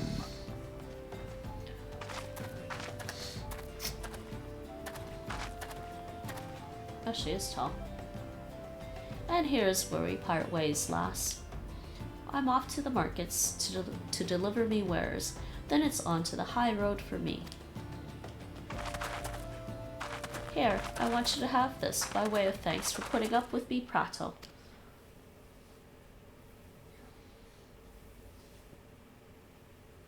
You never did tell me your name, though. Hey, but here's an idea.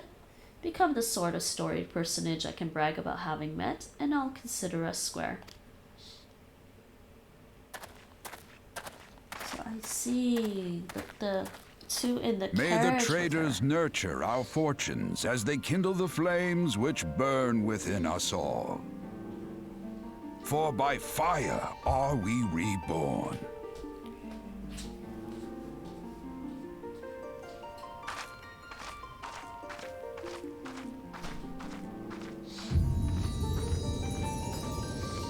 Alright, finally.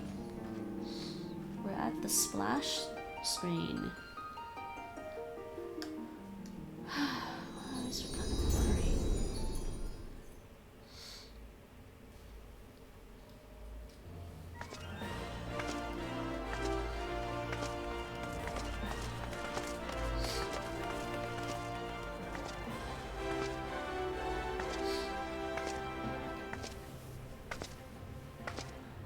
My god, I want to give her a cloak or something at least. Or a cape. So she doesn't look so cold walking around like that.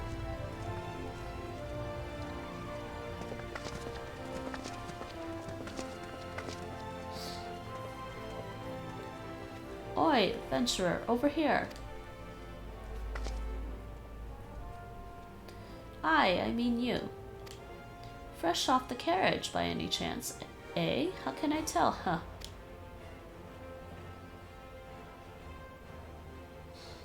Name's Wymond, and my business is knowing every bugger else's. Now then, what if I was to offer you some invaluable advice by way of welcome to our fair city? Free of charge even, just this once like.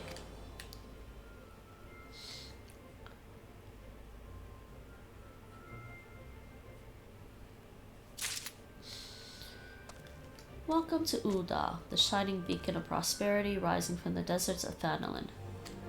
Please select the control scheme you wish to use. Yeah, but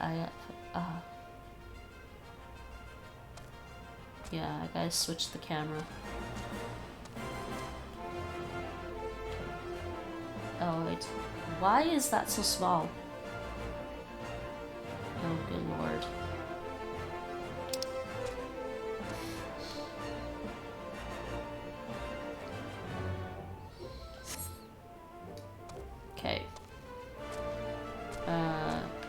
that's not good. When you're ready to proceed, speak to Wyman. Yeah, that needs to go away too. This is not good. I did select that. Oh, I shouldn't have selected that actually. So I know what's gonna happen. This is gonna happen. Yeah. I did not want it to do that. System customization should be the same.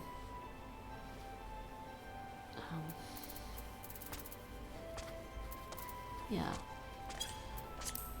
That's all the same, so it's just the character customization.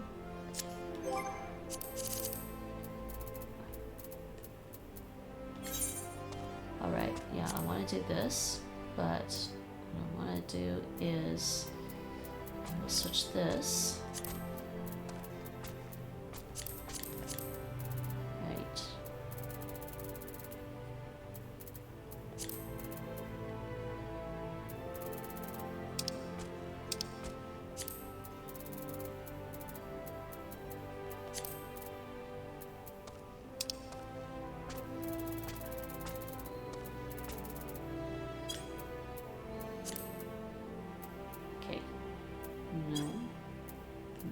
Closing yet. Oh, no, do that. Oh, stop changing that.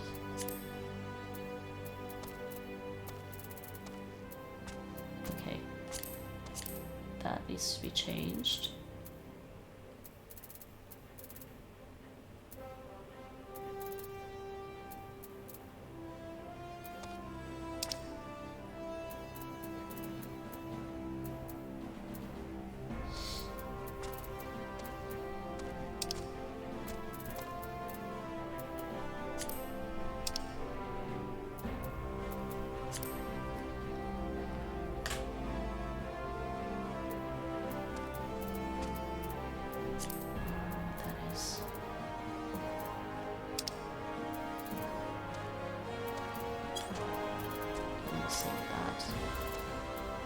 I think I changed this. Maybe this one. Not transparency. Pretty sure I had this pretty transparent.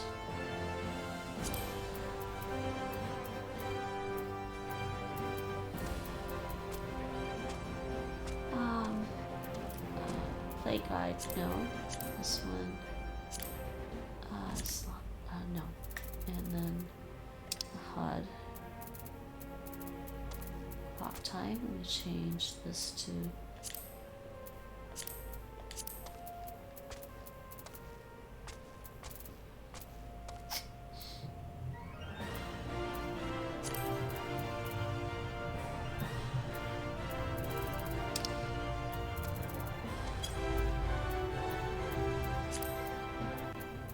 I don't know what I did for this.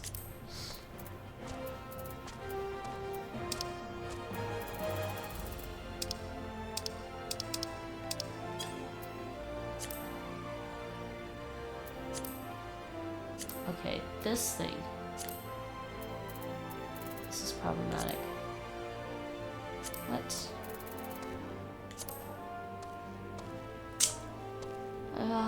Enable resizing log window. Can I actually just resize it?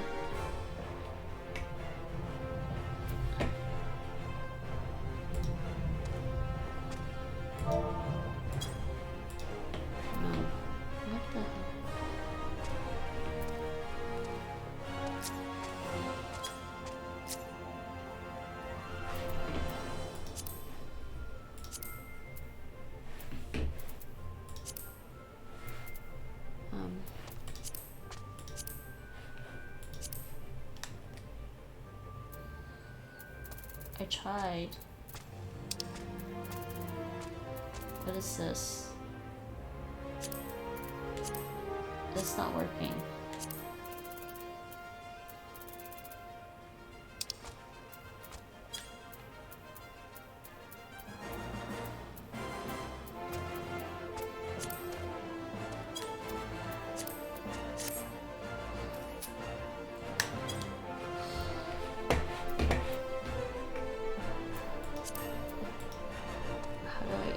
there we go. But the font is horrible. Why is this font?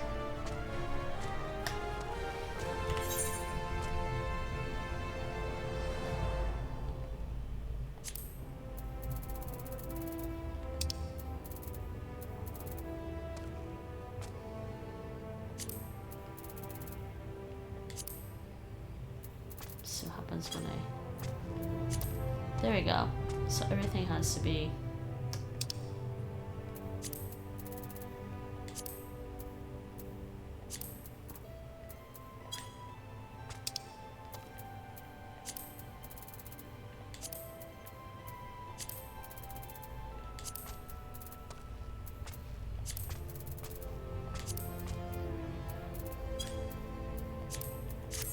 That's so much better.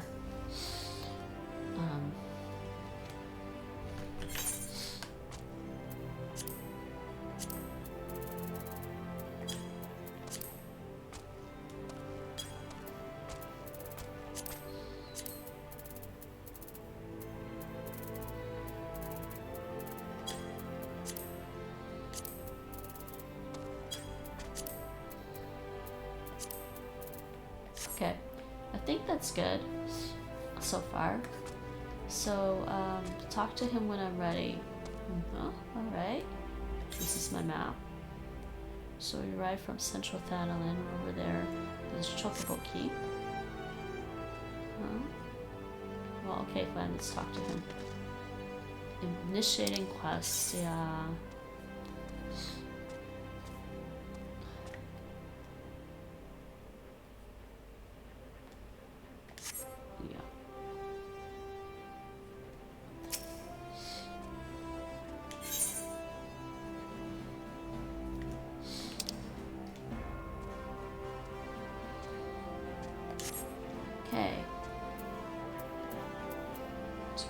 As an adventurer in the city-state of Ul'dah, you must register yourself with the Adventurers Guild. There you go. It is plain to anyone with eyes that you don't know your way around here.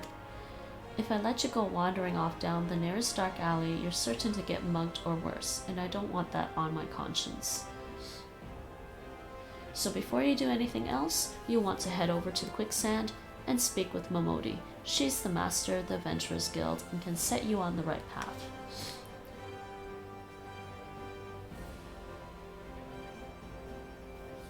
Just take those steps over yonder and pass through the double doors. You'll find her inside.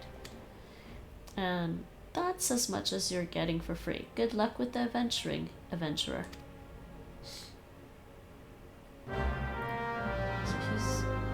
You have begun a quest. Use the to-do list to help you complete your task. Yeah, okay.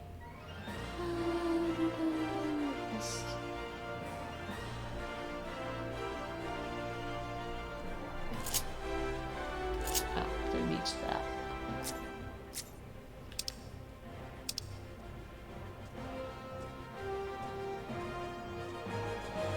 Alright. So Wyman's done. Okay. So I see she has boot shine, and she has run or auto attack. I don't know why I would use auto attack. Alright, so we do have coming to Ul'dah. Oh, we also have Way of the Pugilist. Alright, so let's just go. Oh, I don't have recommendations yet. Key items, journal, timers.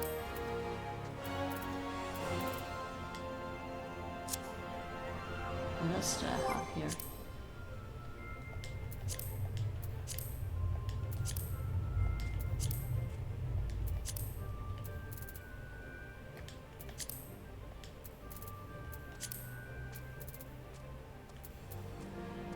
So let's take a look at the character.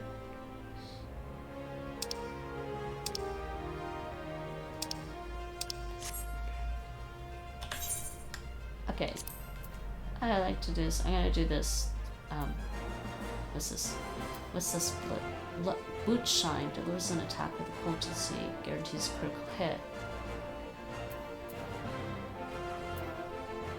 Changes form to raptor. Changes form to crow. Do this attack. Only executed when in raptor form. Alright. Okay. I don't know why. So, wait. Mouse? Where'd you go? I don't know why they put this over there when I like it over there. True shot. Okay, snap punch. Target's flank. So I see these are kind of like combos.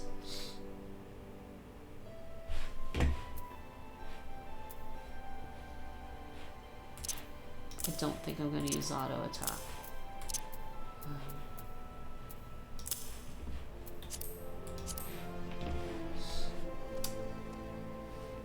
What's this meditation one?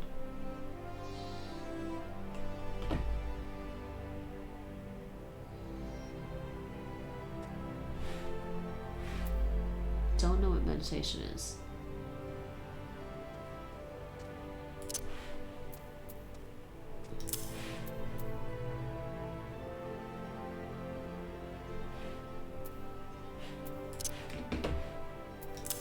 So that's only for raptor form.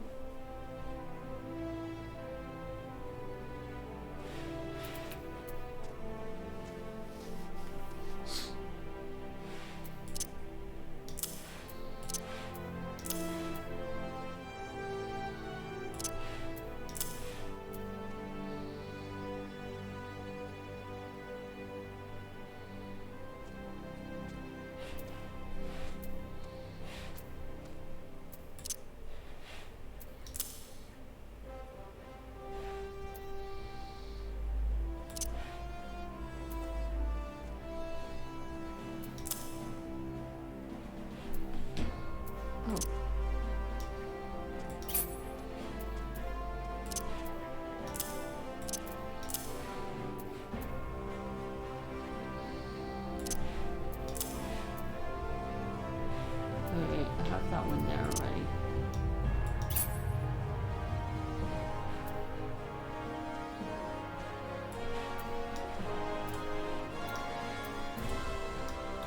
Oh, I can't. I'm really confused. Why can't I do that? So I don't need this one.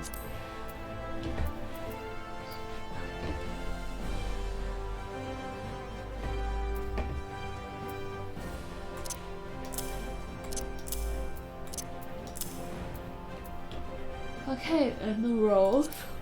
Oh, she gets a second wind. That's cool.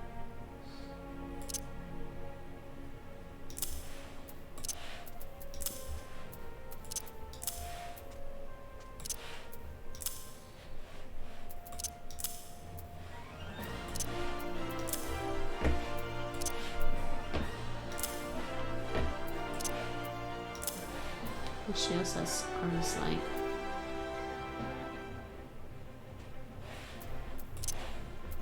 I'm gonna have to do this better.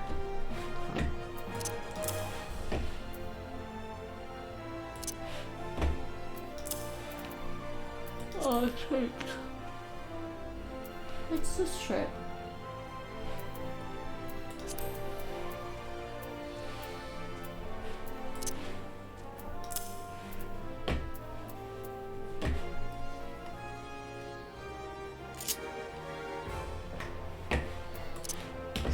We'll go here for now.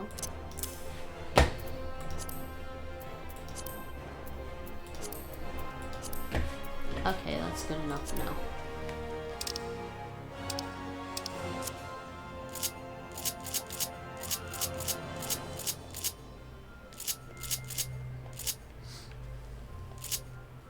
Yeah, she only really has one thing. Alright, so let's go that way. Wait, she can't use the run? Alright, so let's... Yep, right there.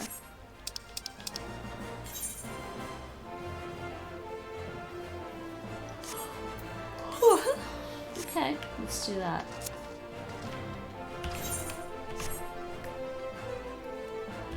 Curious.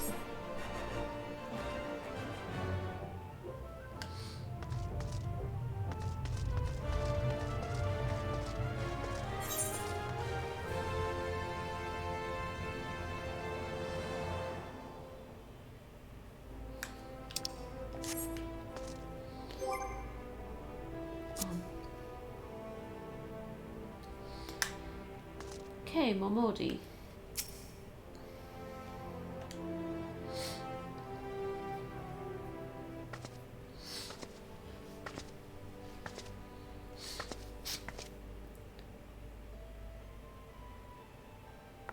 Why, hello there. Who might you be? If you're looking to join the Adventurers Guild, you've come to the right place. Name's Momodi, and I own this fine establishment, if it please you. I also manage the Adventurers Guild here in Ul'dah, so you might say that looking after green adventurers like yourself is my vocation. And lucky for you that it is. Without someone like me to steer you right, you'd soon find yourself out in the middle of nowhere, caught up in business you don't understand. Like our conflict with the Ul'dah, for example. They've been plaguing the Sultanate for nigh on, forever now. Then there's the Garlean Empire. None can say for sure what they're plotting these days, only that they are. Aye, the people drink and make merry, but underneath it all there's worry. Worry and a lingering feeling of loss. And little wonder, it's scarce been 5 years since the lesser moon cracked open like a giant egg, releasing an abomination intent on turning the realm into an 8th hell. So much was lost in the blink of an eye, 'twas like the end of the world had come at last. But then things begin to get foggy. Everyone's got their own version of what happened next. Some of them 2 or 3. You'd think people would remember something like that, but the fact is they don't. Nobody does. There is one thing the survivors agree on, though, the part played by a band of adventurers who laid down their lives for a realm that wasn't their own. They fought valiantly, and like so many others, they never returned. Deeds worth remembering, I'm sure you'll agree. It's just a shame our recollections of those brave heroes are as jumbled as those of the calamity itself. Whenever we try to call their faces to mind, it's like they're standing between us and the midday sun, permanently silhouetted. I'll bet that sounds poetic to you, doesn't it? Well, it's not. It's bloody infuriating. But even if we can't remember them, we'll not let them be forgotten, and so we call them the Warriors of Light. And they'll forever stand as a shining example of what adventurers can achieve. That's why I welcome new arrivals like yourself to our fair city. All I ask is that you lend a helping hand and try to leave Ul'dah in a better state than you found her. If you can promise that, I'd be happy to let you join the guild.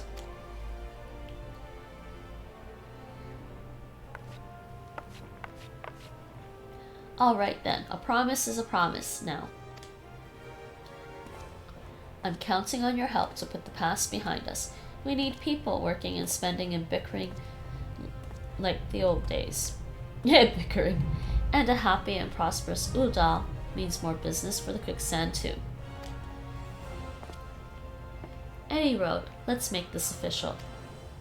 Go ahead and write your name in the register, neat as you can. She doesn't say scrawl.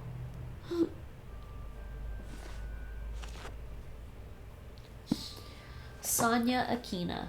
Well, ain't that a charming name? Just rolls off the tongue, it does. All right, Miss Akina. On behalf of the Adventurers Guild, I officially... Please, sir, be merciful. While as my witness, I swear to you, I'll bring you your money. In the East, it is said that even a merciful god might be driven to vengeance if thrice blasphemed. Be grateful you were given a fourth chance to defend. You two, attend to this scum.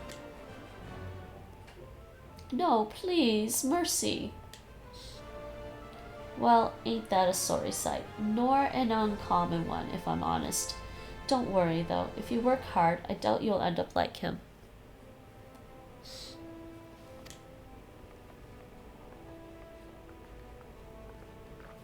Just the same, if you ever need a bit of advice about one thing or another, pay me a visit.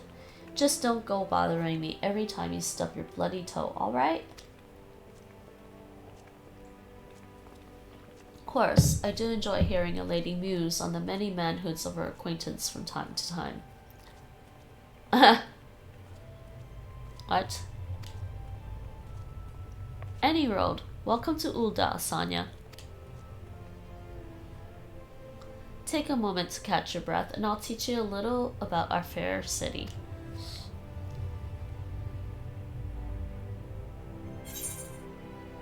Okay, so we got some gil and experience.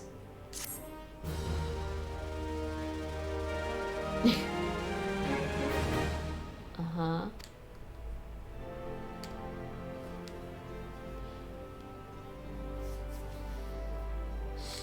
That was the tutorial. Uh-huh, and snare press. I know how to do these.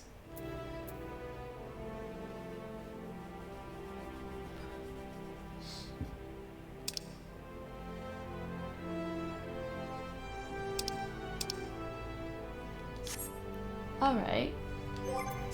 I don't have,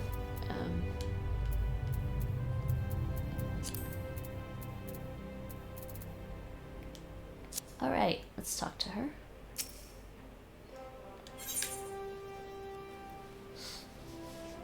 Momodi, the proprietress of the Quicksand, wants you to perform 3 tasks that will help you learn the fundamentals of adventuring.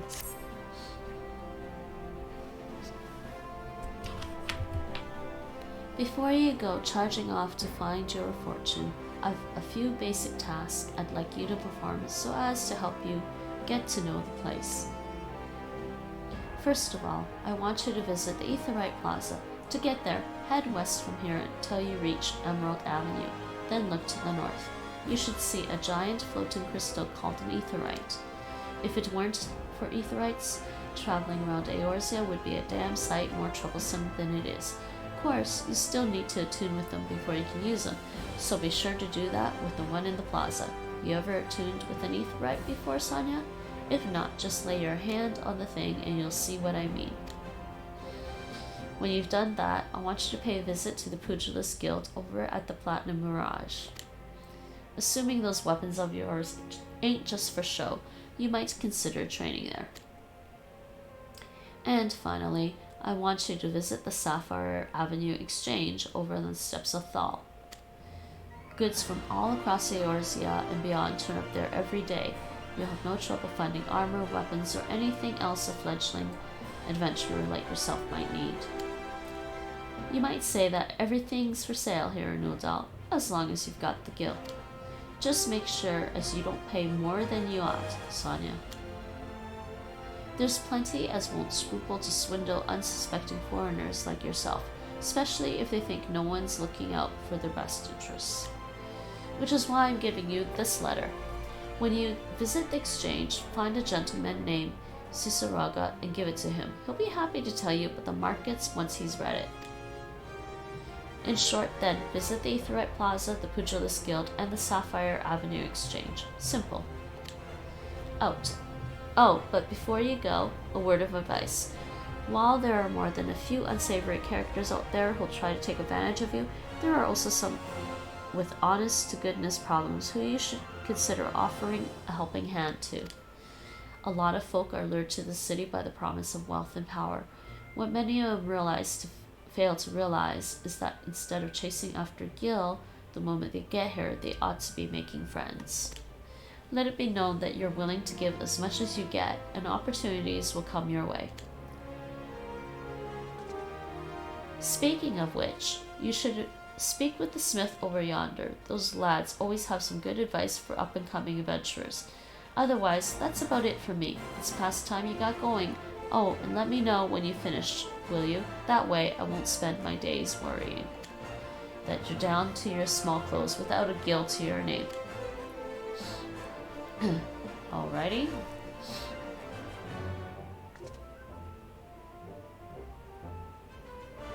Starting to get sleepy.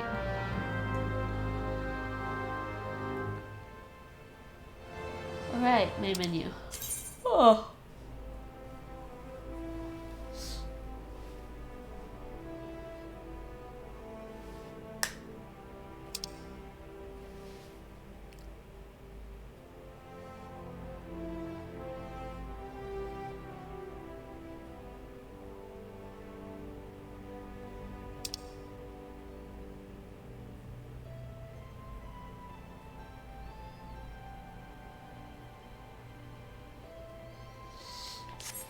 Okay, sanctuaries.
Okay, navigation.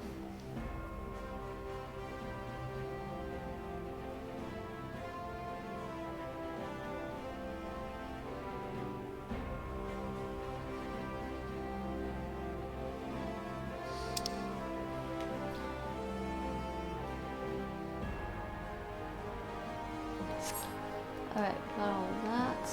Okay, so I have to talk to... She said talk to the smith.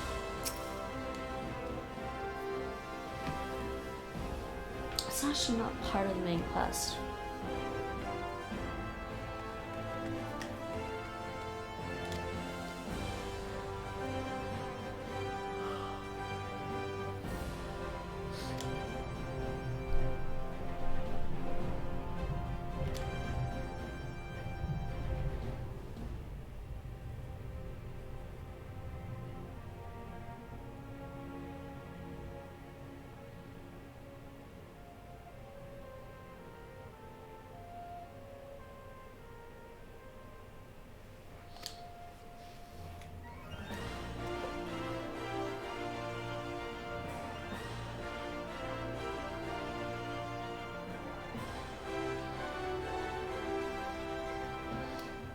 Alright.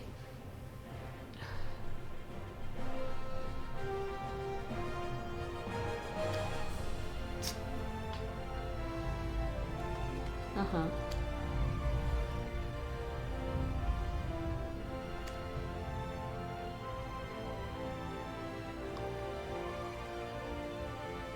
Oh.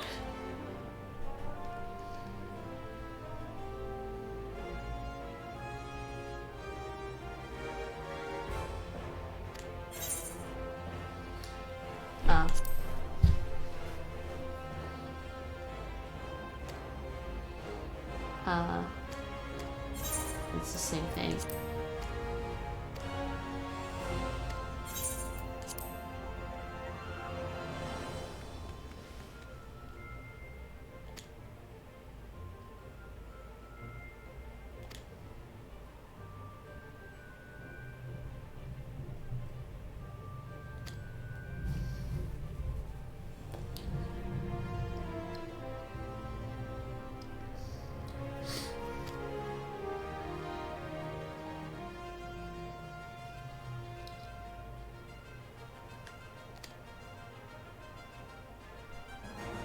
Uh-huh.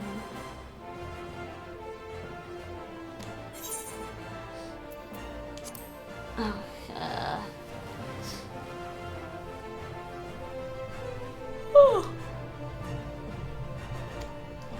Whew.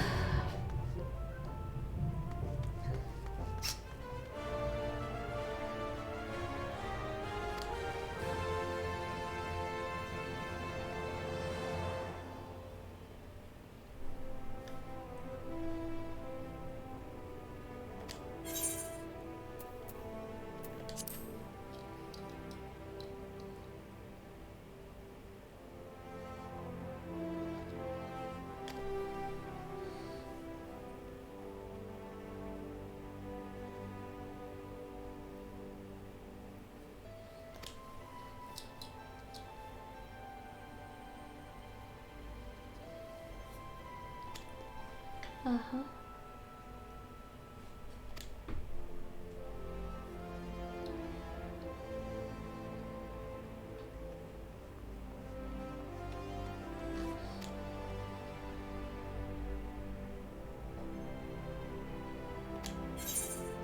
Okay.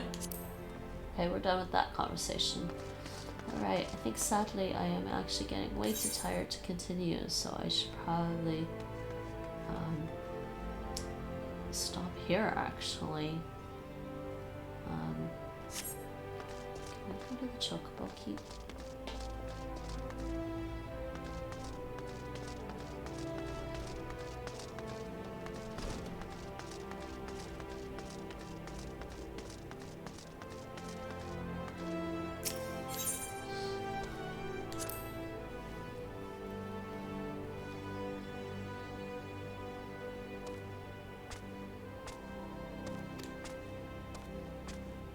Level 10.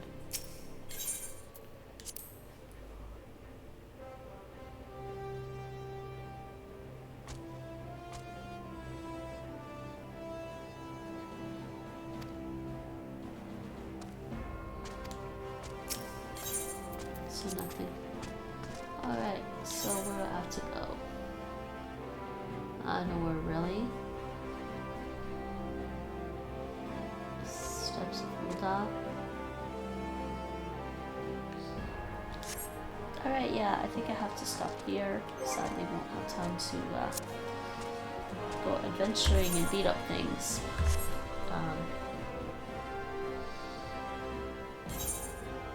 So I think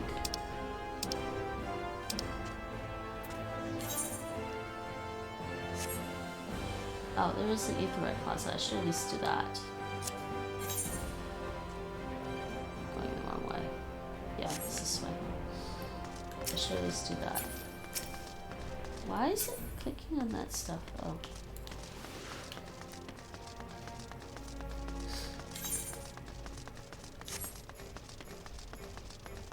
Oh, there's Wyman again.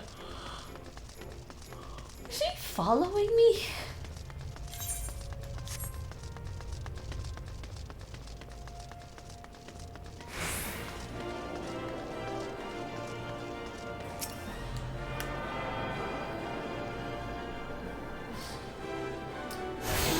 Did that. Oh. Hail, adventurer. Might you have come at the behest of Miss Modi of the Quicksand? Excellent. Which brings us to the matter of the attunement fee. That will be 100,000 gil, if you please, madam. What? Ah ha ha ha ha. Apologies, but I do so relish the opportunity to make that just. The look on your face was absolutely priceless. Ah, but the fact that you were so easily deceived suggests to me that you are unfamiliar with the use of Aetherites. Allow me to explain.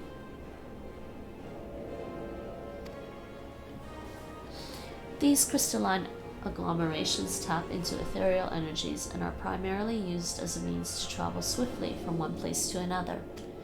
Perchance you have heard of return and teleport. Well, these transportation spells make direct use of the Aetherites and their connection to the flow of ether. Given that there is an Aetherite in almost every corner of Eorzea, any adventurer with a mind to explore the realm will seek wish to seek out and attune yourself to each and every one. But even if you have no intention of wandering beyond the Sultanate's borders, it would be prudent for you to attune yourself to any Aetherites you encounter from now on. I pray you found that informative. Should you wish to learn more about Aetherites or transportation magic, I should be happy to answer your questions. Alright. Return learned that at least.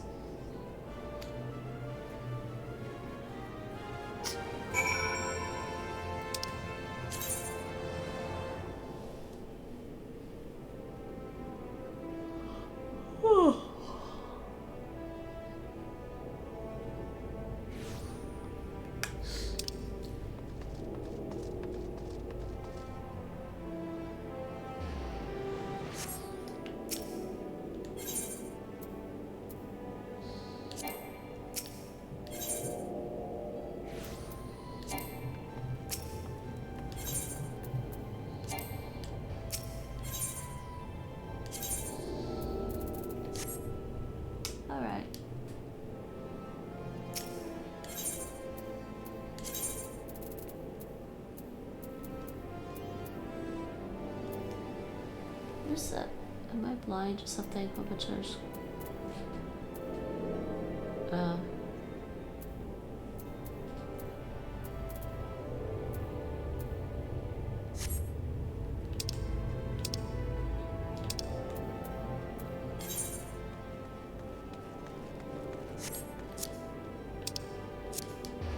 Alright. I think I'm starting to fall asleep now, so I think that's it for today.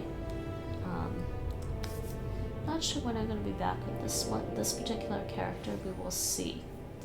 It depends on how much time I have. And yeah, I have 3 days of game time remaining, but I will probably play either buy more game time or get a subscription for this some other time. Alright, I think that is it. I think that has been a while now. Has that been 2 hours already? Because it takes like an hour or so to craft the character. Alright, that's it for now. Thanks for watching. Bedankt voor het kijken. Tot de volgende keer. See you next time.